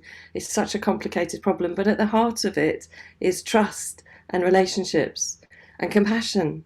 And honestly, we do webinars every now and again, and I often say that in our situation, if somebody had said to me at the beginning when my daughter was 8, this happens, it happens, not just to you, we'll sort it, don't worry, oh my goodness, that journey would have started out so differently. And the lose a day of attendance, drop a grade drives me insane, because my daughter literally did 1 term of secondary school and the rest of secondary school was at home, tutored through a statement. I've never regarded her as a SEND child, but that's the route we had to go down. It's the route she was pushed down, we were pushed down. And a lot of that time was spent just healing. And she got the grades. We found a school that was very different to the previous school. Fantastic. Why can't all schools be like that? She never went there, but we got the grades she needed to go to college, and she's been to university. None of that should have been necessary. that path for her should have been, all she needed was just people to show respect and allow her to trust them. Sorry, I went off on a tangent there. No, not at all, not at all. I remember you saying when we spoke about this previously that the school, when she was about age 8 when she suddenly sort of said, I don't want to go. And you said that the school was very sympathetic for about a week or two. Well, and so then it changes. Primary school were quite good, and there's something about what I was told at the time is that when a child is about 8, they suddenly become aware of death and certain things. So I don't know if that had something to do with it. We had a really difficult summer just before. The primary school were great, and they wanted to help, and they watched Cam's kind of flailing around and eventually said, this is useless. And they stepped in, and a TA helped us. And she did 2 more years fine, but the transition to secondary, which is what often happens, one secondary school completely, effectively off-rolled us. Not interested, don't want you here. Whereas another secondary school, which is what you're talking about, literally a mile down the road, a deputy head who his ethos was, I am here for my local community. If that's a child like Meg, so be it. She never has to say, I get goosebumps still thinking of it. I collapsed on his floor and he said, look, I'll take her on roll. She never has to set foot in my school. She never has to set foot in my school. He registered our house as an exam centre. He sent invigilators so she could do her GCSEs, so she could go to sixth form college. And on the last day of secondary school, he arranged with us, he called us when all the other children had gone, and he asked if Meg would come in to collect her hoodie. And he didn't look at me, didn't speak to me. Meg, I'm so delighted to meet you after all this time, and I'm so pleased for you. Why is that possible for some and not for others? And how can we have a system which actually ensures that schools operate like that? It's too much down to individual judgment and school leadership. Yeah, thank you. Thank you. It is incredibly powerful. That's what good looks like, folks, in case you're wondering. Can I say one more thing? It's just to have conversations like this, for us, it's many, many years ago. But this is so triggering, that the trauma that you go through and the guilt that you feel sits so close to the surface that I have had to turn my camera off sometimes, because it's just, I can't bear the thought that people are still going through this. It's just, can't continue. Yeah, anyway. In such large numbers as well. Heidi. Yeah, I really wanted to respond to what B said about, it really struck a chord with me when she said about, this is a human experience, being alive is stressful. And it is, and I'm paraphrasing, I don't think she actually used those words, but you can have that, B. But what I really was thinking when she was speaking about that was the expectations that we put on children, like for a healthy child, for a child who maybe is developing at a normal level, even the pressure of being in a classroom environment for 5 or 6 hours a day, expected to be ready to learn the whole time, expected to be, eyes front, all of that jazz that is like how teachers assess whether a child's engaged, because they've got a classroom of 30 kids and all they can do is do a quick sweep round and make sure everyone's head is facing in the right direction. But the pressure to be in that state all the time, 5 days a week, is huge. And that would be a lot for an adult, let alone for a child, regardless of what else they had going on, whether they had other challenges outside, whether they had difficulties, personal health, whatever it might be at home. And I think it comes down to that we are telling our kids, this is the level you are expected to perform at now and for the rest of your life. You have to push yourself. You have to be, there's that kind of like cult of busy. If you're not going, oh, I'm so busy, then there's something wrong with you. That you should actually strive for 11 GCSEs when actually 5 will get you into any level of next stage of education, if that's what you want to do. 5 GCSEs will get you onto a college course. 5 GCSEs will get you onto A-levels. Why are we asking our kids to get 11? And we're setting our kids up for failure as adults, because we're telling them you have to work hard, you have to push yourself at all costs. And if we did this to people in a workplace, occupational therapy would have to step in, and you'd have huge sick levels within that organization.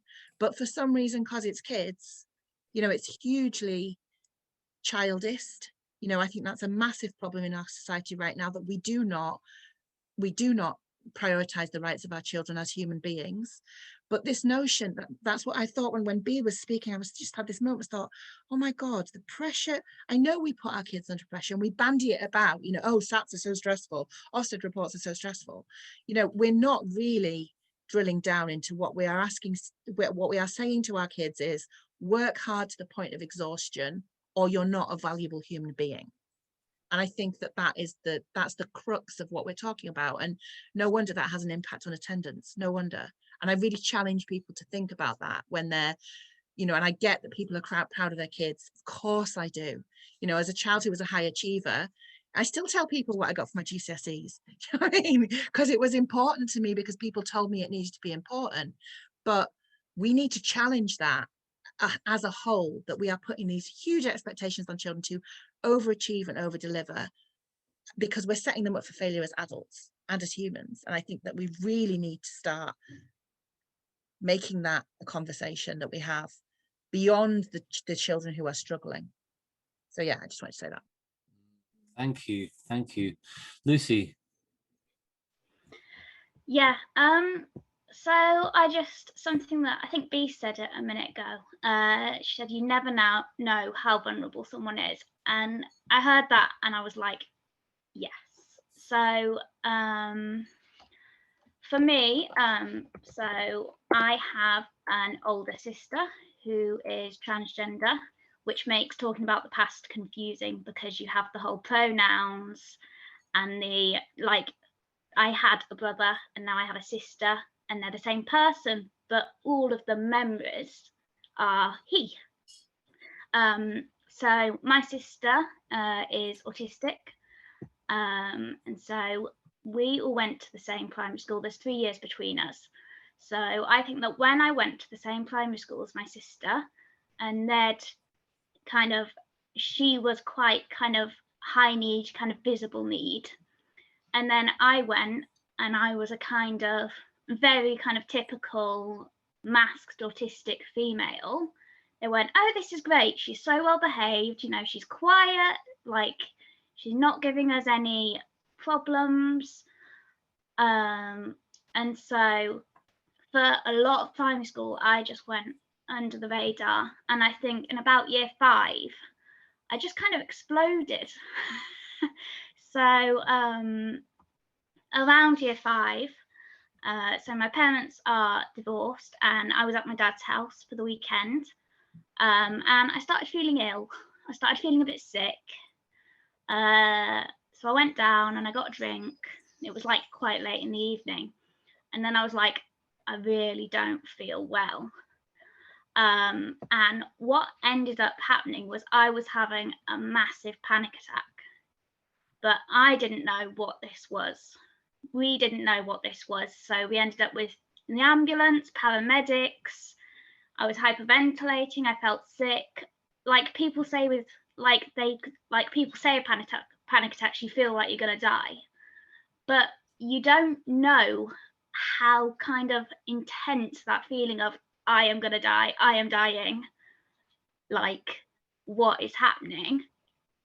And then it was a panic attack, but it felt like I was going to explode. I was going to die. I can't breathe. I can't think. So after that, the school got a school counsellor in for a couple of years. I kind of bobbed along. I think I've described myself as I'm like a swan. So if you've ever seen, so the swans glide, and underneath, their feet are going absolutely mad. So I moved to a secondary school. I moved to a grammar school for secondary school. I looked around it and I thought, this is my dream place. Like, this is where I want to be. So first kind of year, I was all right. But the ethos was just wrong. So I had been self-harming in some way from the age of 9. And that wasn't detected or kind of known until I was about 15. And so by the time I was 15, I was depressed, I was self-harming, I was suicidal, and I ended up in a tier 4 unit. And that was, I mean, a tier 4 unit, they're not fit for purpose. They're not suitable for almost anyone. They're really just not. They need like destroying and redoing because they're just no good. So I spent 7 months, 7.5 months in that unit. The first couple of months I was still masked. So I was quiet, I wasn't happy. I was very not happy. And then the mask fell down and I spent about 4 months sectioned under Section 3 of the Mental Health Act. And I think those 7 months both saved my life and kind of destroyed my life. Because before that, I was gonna go along the conveyor belt of school, you know, do GCSEs, do A levels. I wanted to study classics at Cambridge. That was my dream. But these experiences have meant that now I've done my GCSEs 2 years later than everyone else. I'm 2 years older than the people in my classes. And I'm going to go to college. And like Heidi was saying about, you need 5 GCSEs. That's all you need. So I've got my 5 GCSEs. I did 2, and then I did 3. So I did 2 GCSEs, and then I did 3 GCSEs separate.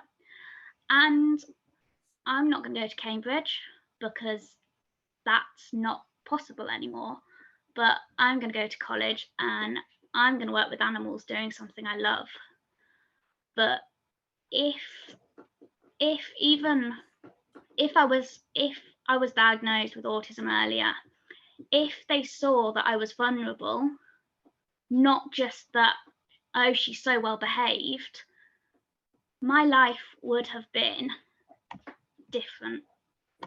And I don't know if it would have been better or worse, but I know that so much suffering didn't have to happen.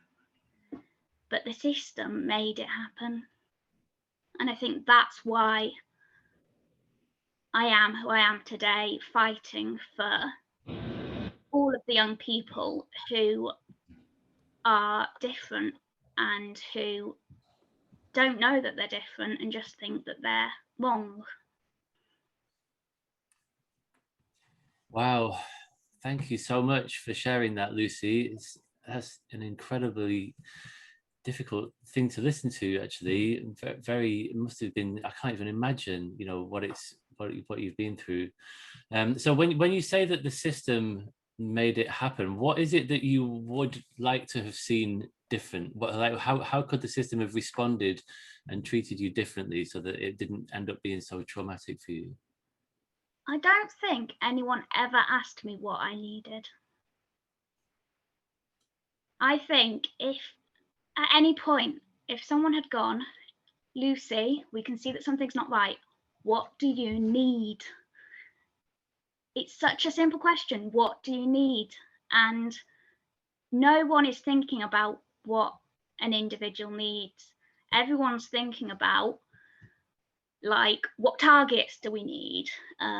What boxes do we need to tick? And it's not personalized. It really is it's a conveyor belt of kind of systems. Yeah.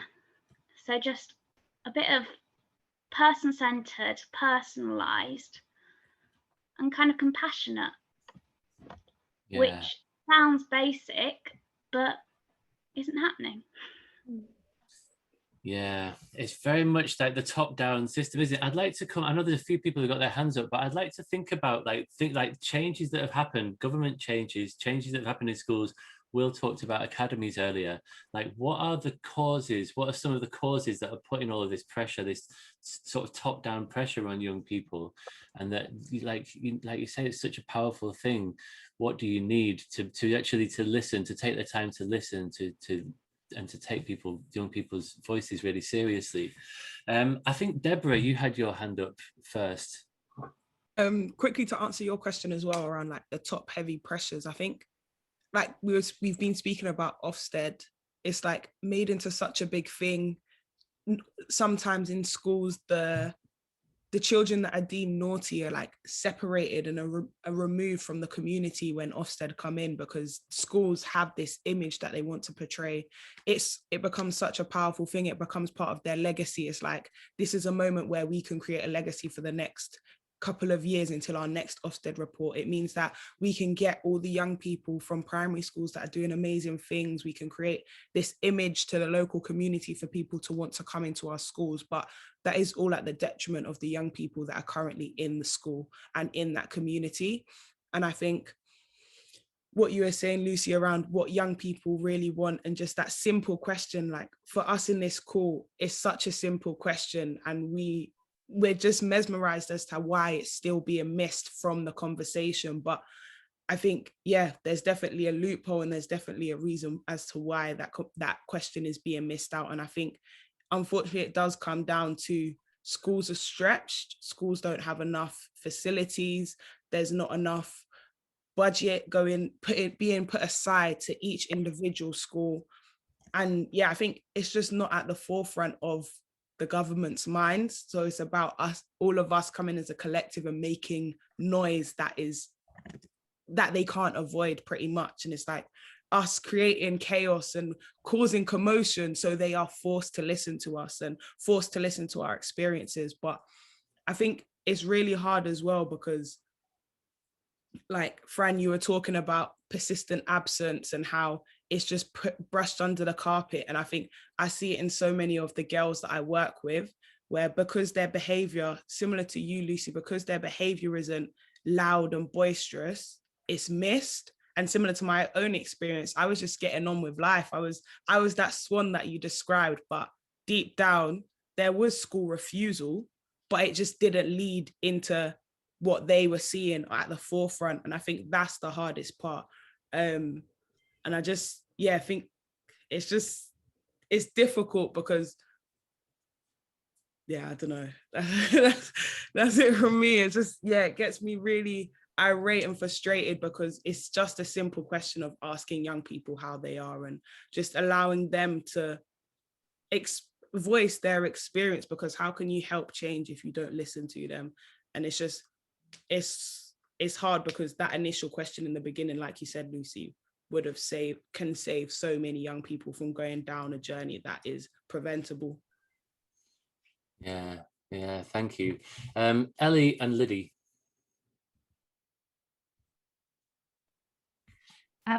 Lydie's got a few things just to share, but before we do that, I just wanted to mention very quickly the solutions.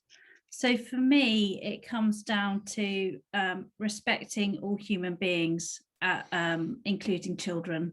So it's about listening to authentic, with respect and with honour, to really listen to other people's experiences, and actually then think about, what agency do I have? How can I help here? What needs to happen? And if I don't have the agency, who can I bring on, and not put it on the family or the child to seek help elsewhere? Because all of this sort of predisposition to helpful signposting, often you're just pinging around. And actually, I can't tell you how many times I went round the houses and I ended up back in the same place with no solutions and higher levels of crisis.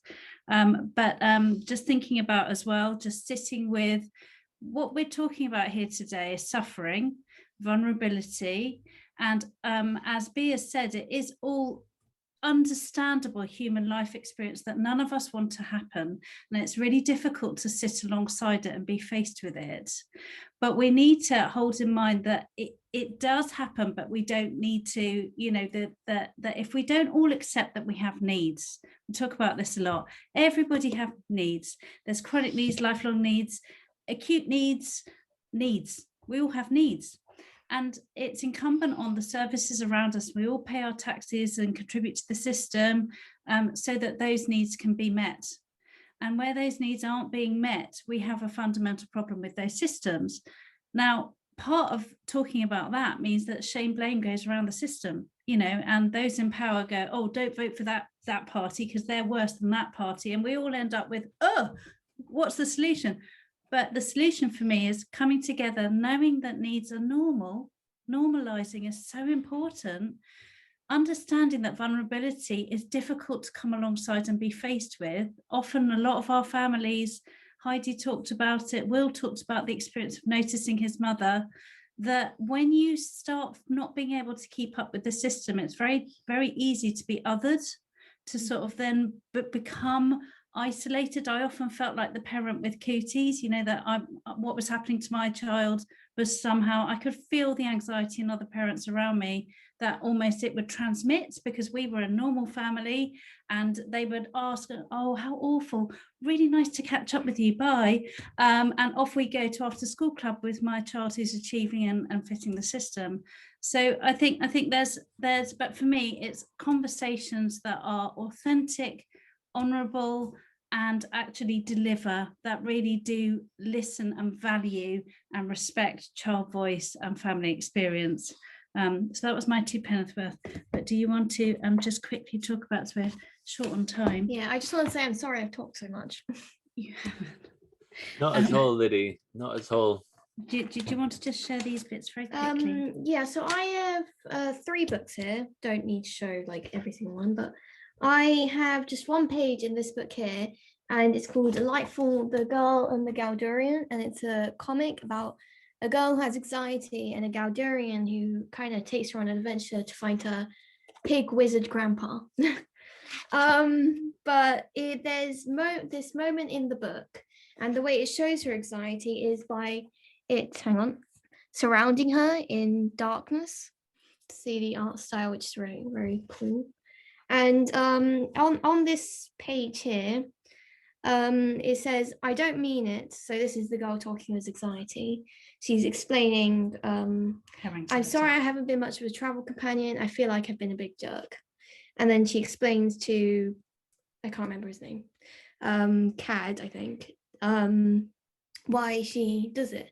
She's saying, I don't mean it. I just get nervous all the time.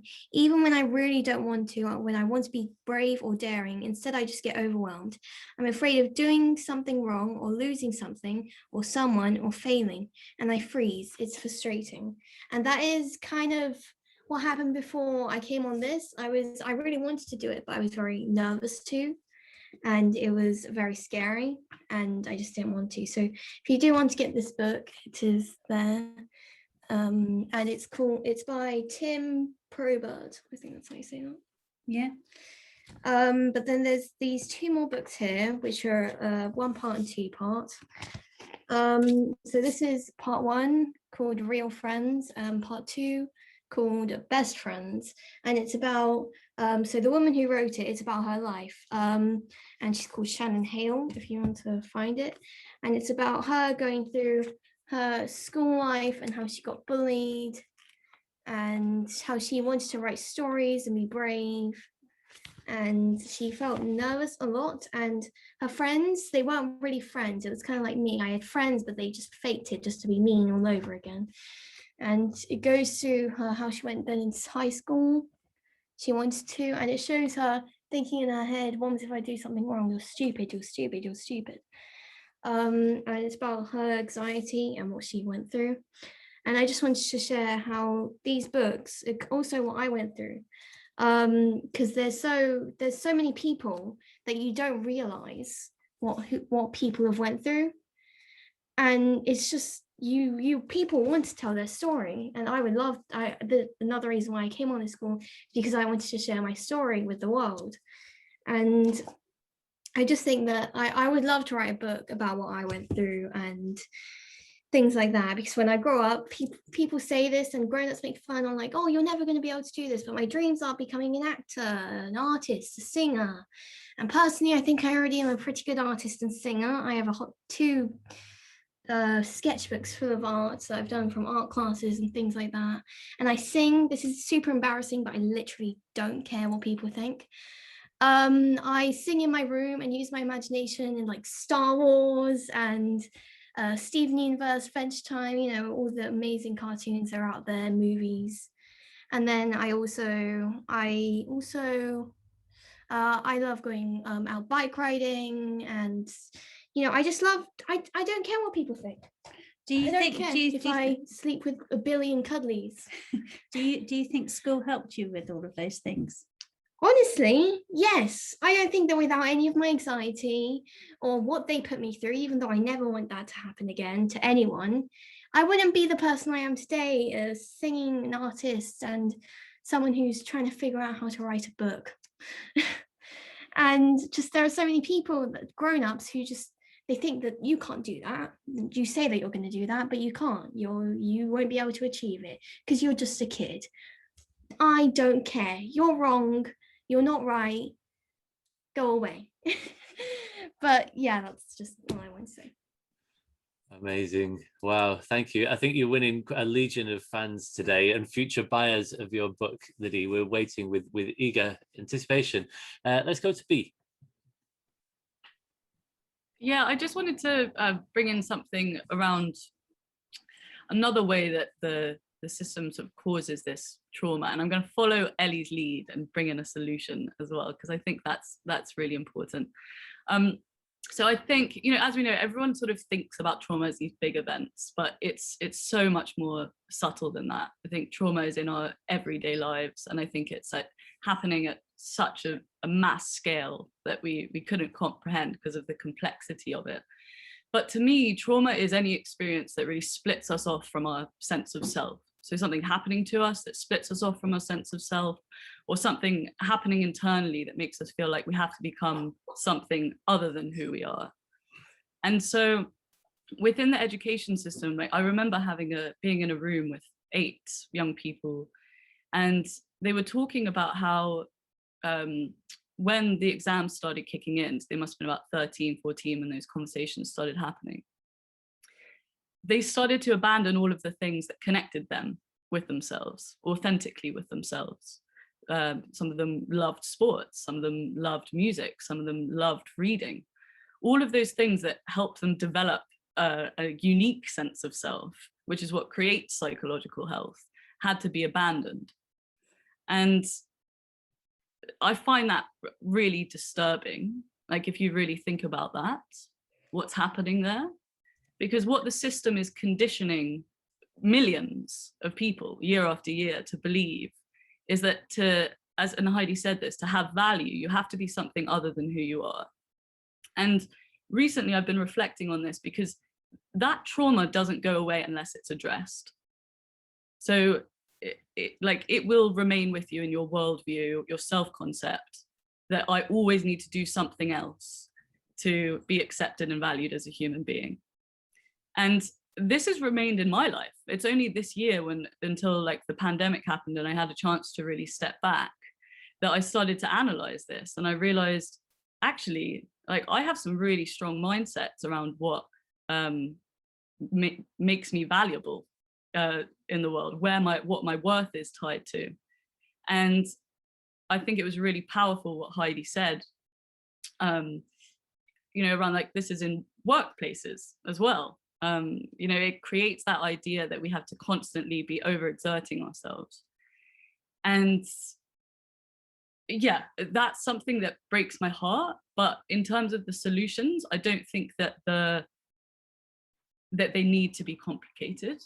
I think we've mentioned them here. I think we need spaces where people can be heard, where they can bring that authentic experience, where they can let go of the roles, the ideas, that, you know, all of those perceptions that come from an external source, and can just express who they are. And I've seen it, like, my favorite part of life is just seeing people. I can see it in people's eyes when that part of themselves emerges. It is so beautiful, and it never leaves.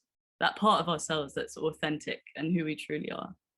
And we can do it. We have an opportunity now. You know, the whole world's falling apart. What a brilliant time to start rebuilding. And all it is about recognizing our shared humanity. What a relief to let go of all of these roles and masks that we've carried for so long, right? So I have hope, you know, I have faith. Yeah, thank you. That's lovely to hear. I just want to share something quickly with you that somebody who was going to join us today wanted me to share. Natalie, she was a teacher for a long time, and she wanted to talk about how long this has been going on. So she said that she said within my own teaching career from 1988, which was when the Education Reform Act came in that brought in the national curriculum, onwards, she said, I witnessed as a primary school teacher mental health issues arising in year 3 to 6 children, so that's 7 to 11-year-olds, as early as the mid-90s, not long after SATs came in. She said mental health, like the language of mental health wasn't really a thing back then, but she was troubled by what she was increasingly seeing in children, the things we've been talking about, stress, anxiety, tears, behavioral issues, especially when her own children began to become affected. She said at the time, feeling desperate, I called the NSPCC and the County Council's education department around the late 90s, early 2000s, to ask if they had received any calls from children or parents about stress associated with SATs, or if they knew if anyone was even monitoring the impact of SATs on schools and on young people's well-being. Neither organisation was aware of any issues, nor of anybody monitoring the impact of SATs. I then thought about taking the UK government to the Court of Human Rights, but I didn't know how to do this. And to be honest, I felt alone in taking this action. She said, I expected this all to explode or implode years ago, but somehow it's kept going and it's worsened over the last decade. And people have been talking about the changes that have happened since the coalition came in. She said, but it's important to acknowledge historically the number of years that poor mental health has existed within education, and to acknowledge the number of people, especially pupils, but also teachers' well-being, that this has had an impact on.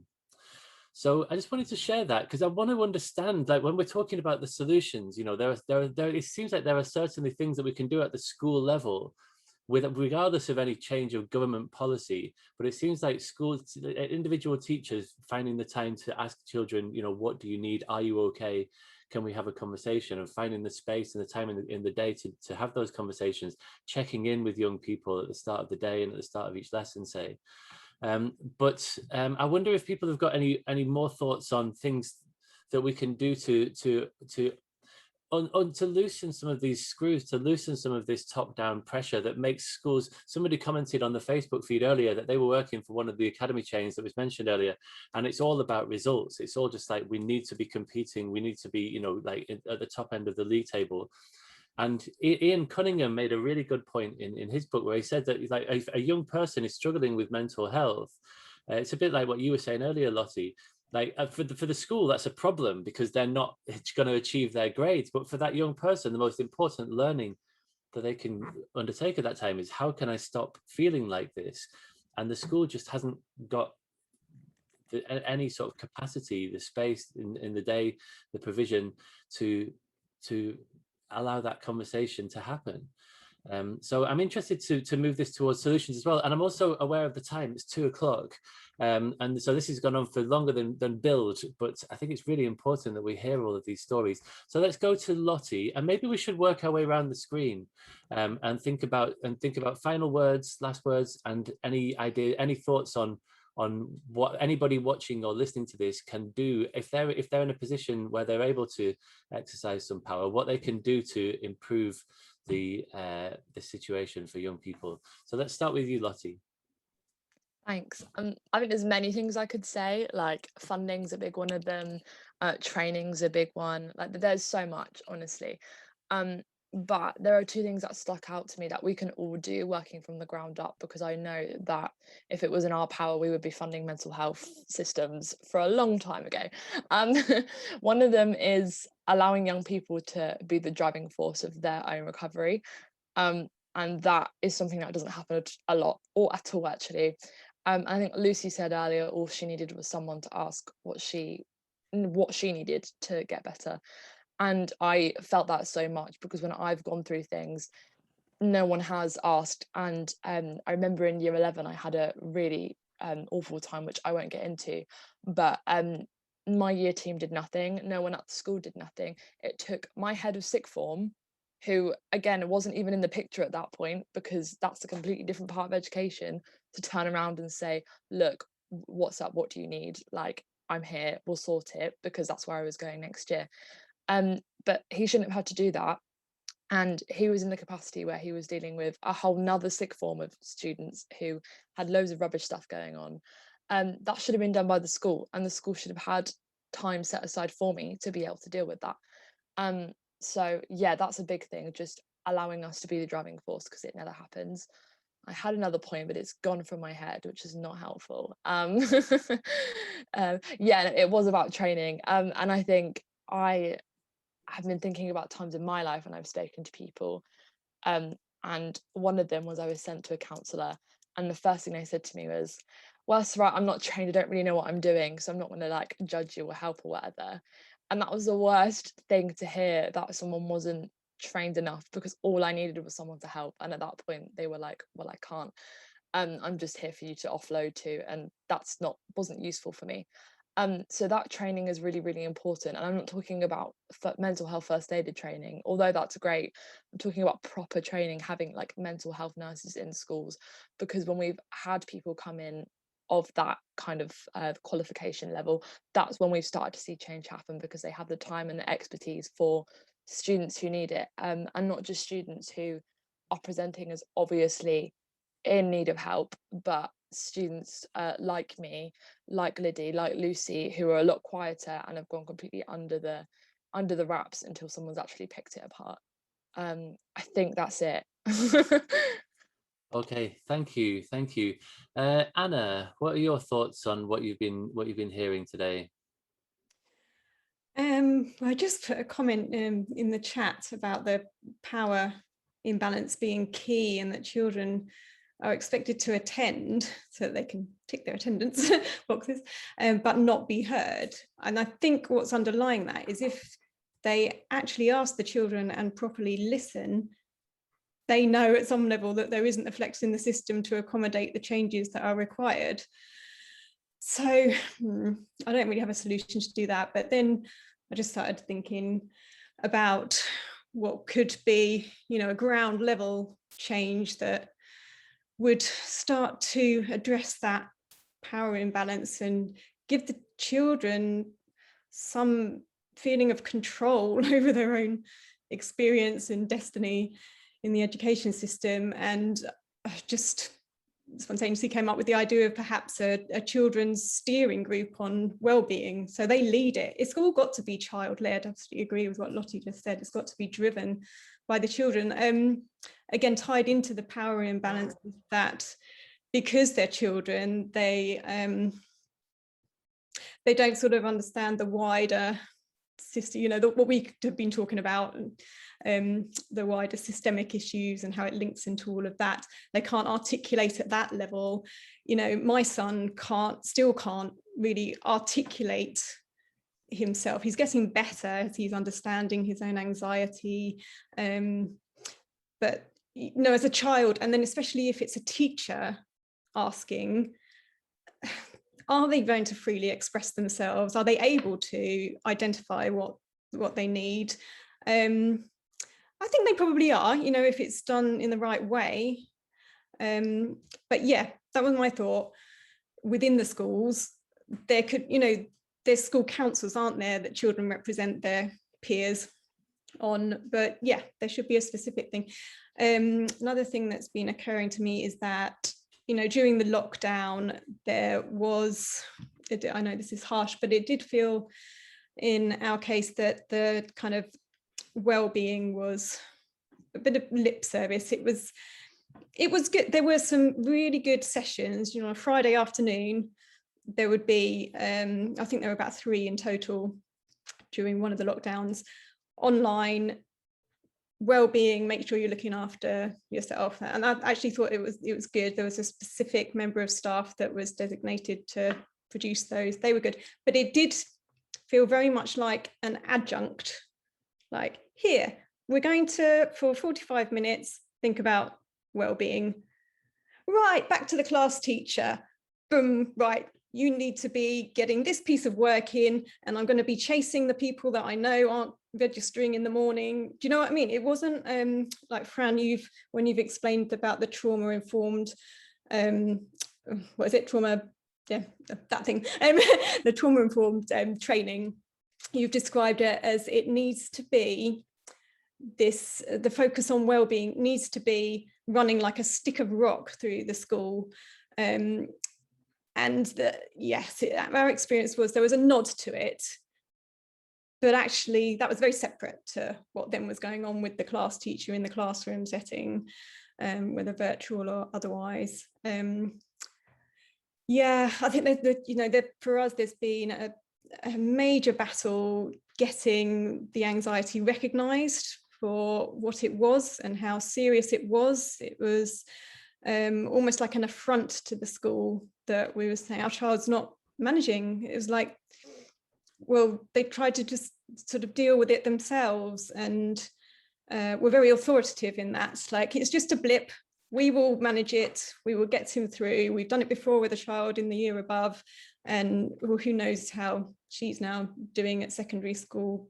Don't think they've followed up, but anyway, it was very much we will manage it. So we had to get the GP also was dismissive. So again, yeah, it does fall down to specific, members of staff within the different systems, like how compassionate are they, how knowledgeable are they about mental health difficulties, and acknowledging it for what it is and directing you in the right way. So yeah, a real battle. We had to go private to get a diagnosis to make the school listen.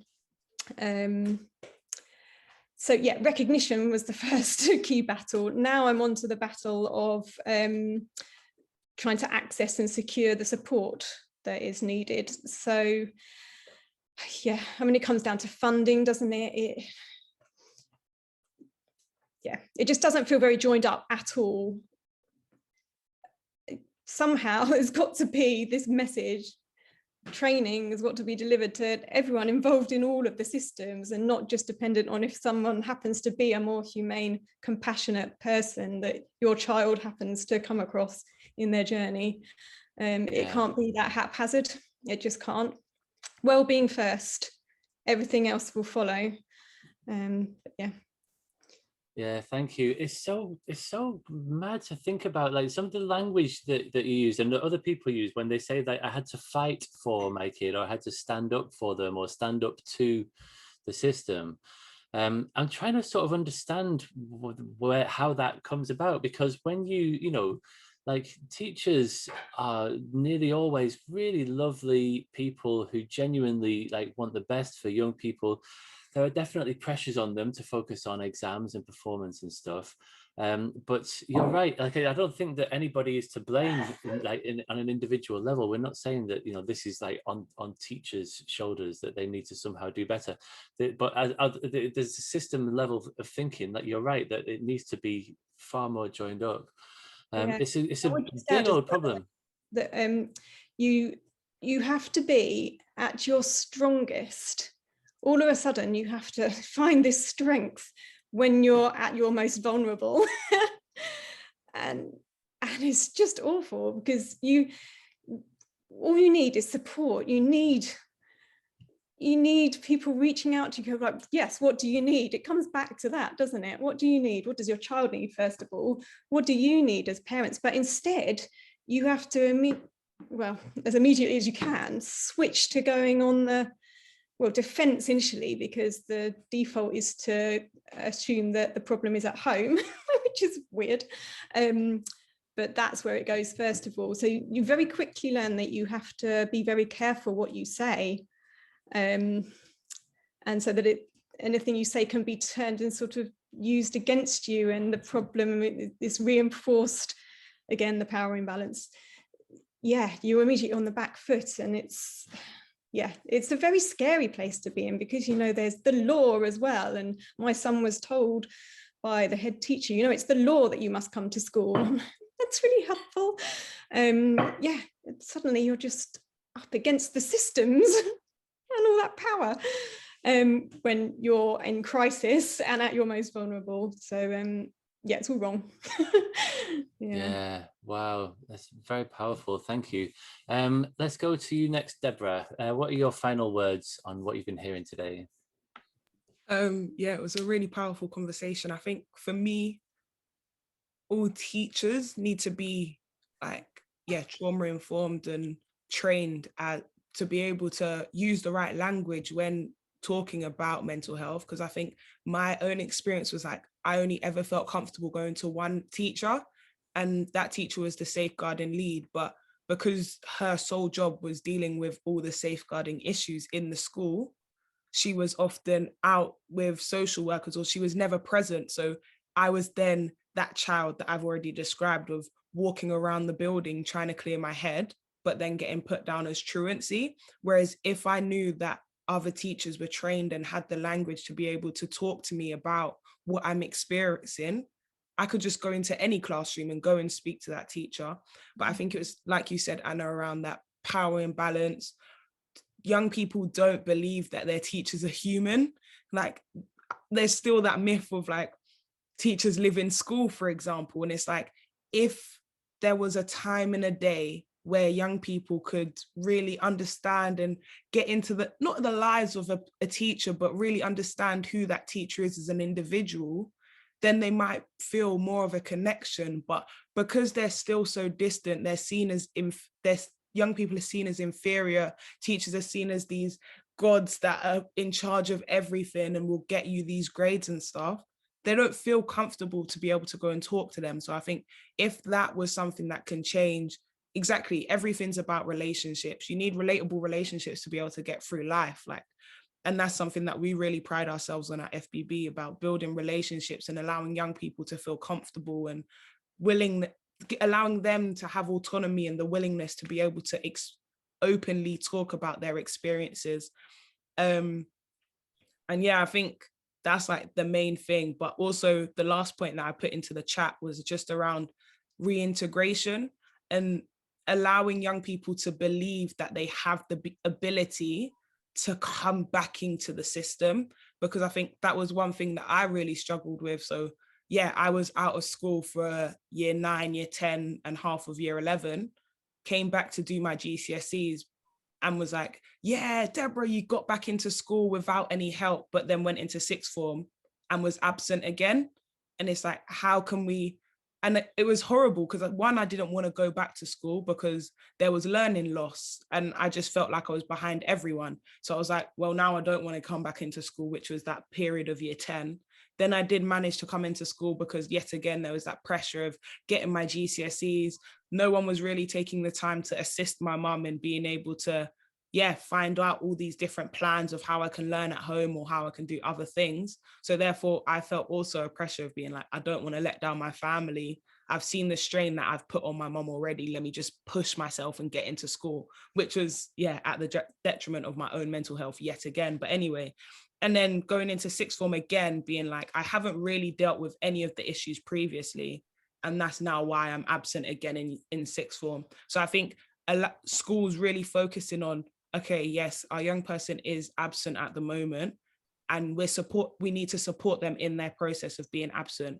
But we also need to be forward thinking on how we can now, if they want to have that option of coming back to school, let's create a plan before they've even had that thought, just in case, so they feel motivated or they feel encouraged to even be allowed to have that thought of wanting to come back into school. So I think, making all teachers, in a nutshell, making all teachers like trauma informed and able to have the language to be able to have conversations around mental health. And then also, thinking about ways in which we can reintegrate young people that have missed out on long periods of schooling. Yeah, thank you. They're excellent points. B. Yeah, so I guess what I'm really aware of is that any solutions need to really honor everything that's been brought up in this conversation today. It's complex, there's so much here, and the solutions need to be relatively simple. And this is what we've been working on at States of Mind for the last 4 years. So I just wanted to give some kind of positive news. We've been working on this. We've been trying to find those solutions. And there's just 3 things I wanted to mention, just so that people are aware of, to give a bit of hope.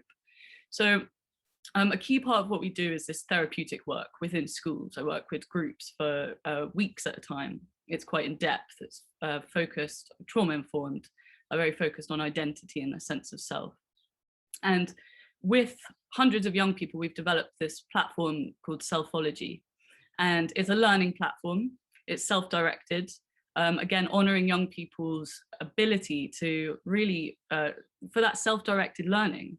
And it's taking all of this stuff that would happen in a therapy room and just bringing it, giving it to them in their everyday lives, giving away the power of psychology so that they can apply it every day and transform their sense of self. So it helps them reflect on past life experiences, relationships, our body, our feelings, our mind, all of these parts that are neglected within education.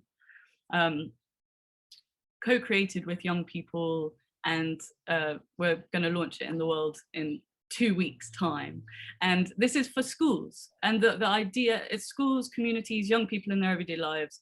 The idea is schools can say to their students at the beginning of the year, we honour your internal world. We honour this part of your life. Please have access to this as a part of your journey through education. Really excited about it. The response from young people shows us that, you know, they like this, it works, right?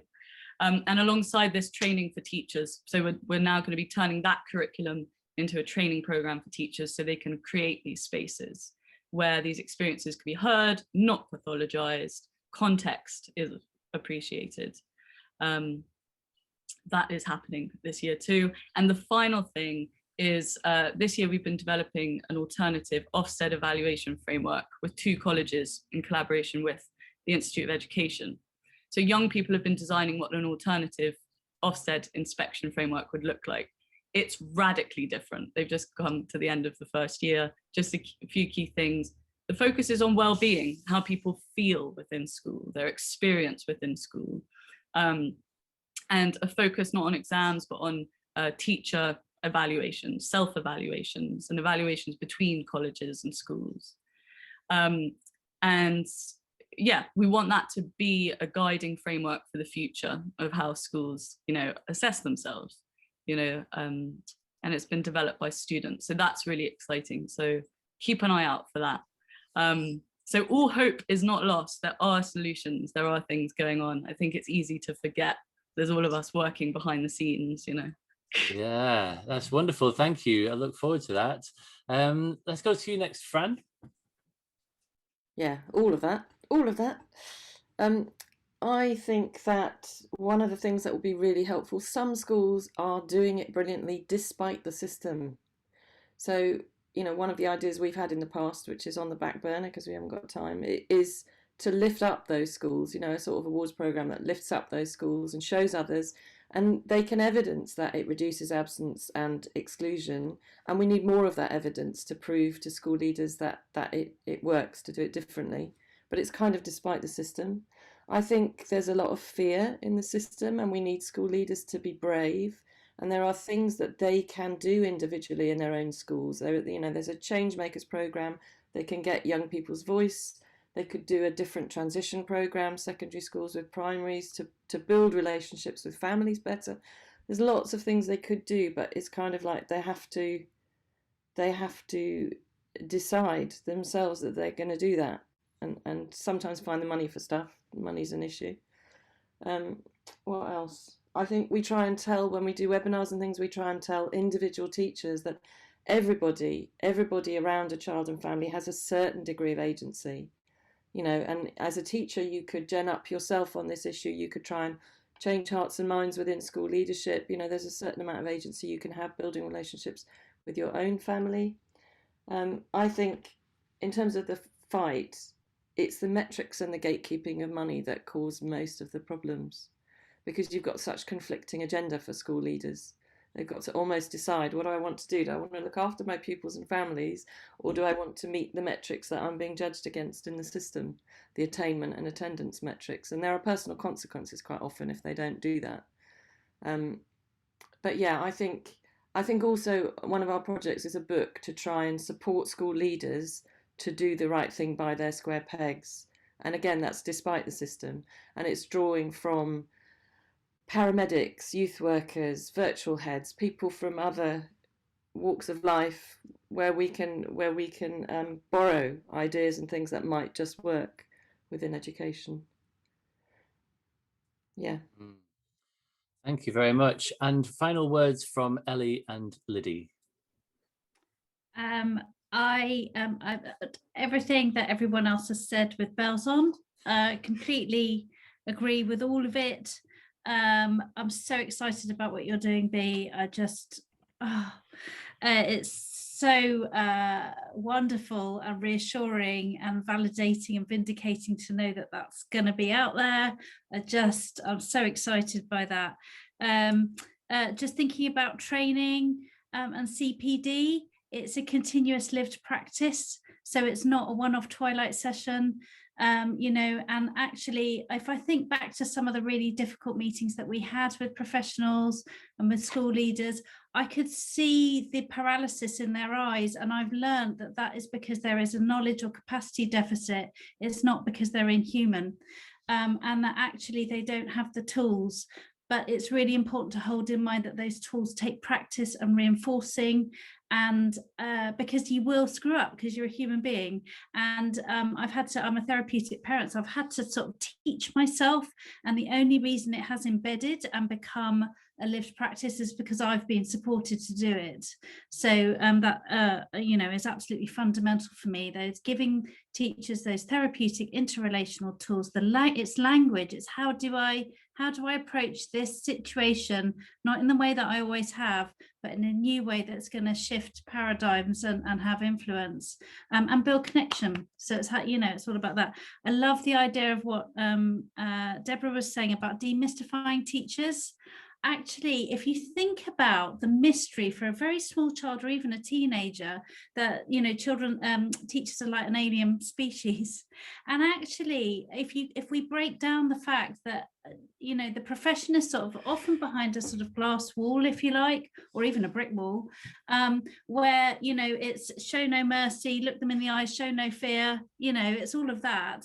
Whereas actually, if you break that down and young people are able to understand that there's a person who's come into the room to try to be with those people and to try to deliver a knowledge-based memory test of a curriculum, but which has its own problems. But if we just humanize all of us, that for me is where the gold truth of improvement lies. Through that connection, it'll bring teachers much quicker, it'll bring teachers back to their authentic calling to the profession, why they went there, so they'll get the win-win experience of that interplay with their students, with their peers, with their colleagues, with their family. As a therapeutic parent, I use the tools everywhere. I don't just use it in parenting, and it's helped me bring myself back to my authentic self. So yeah, but I'll just leave it with Lydie.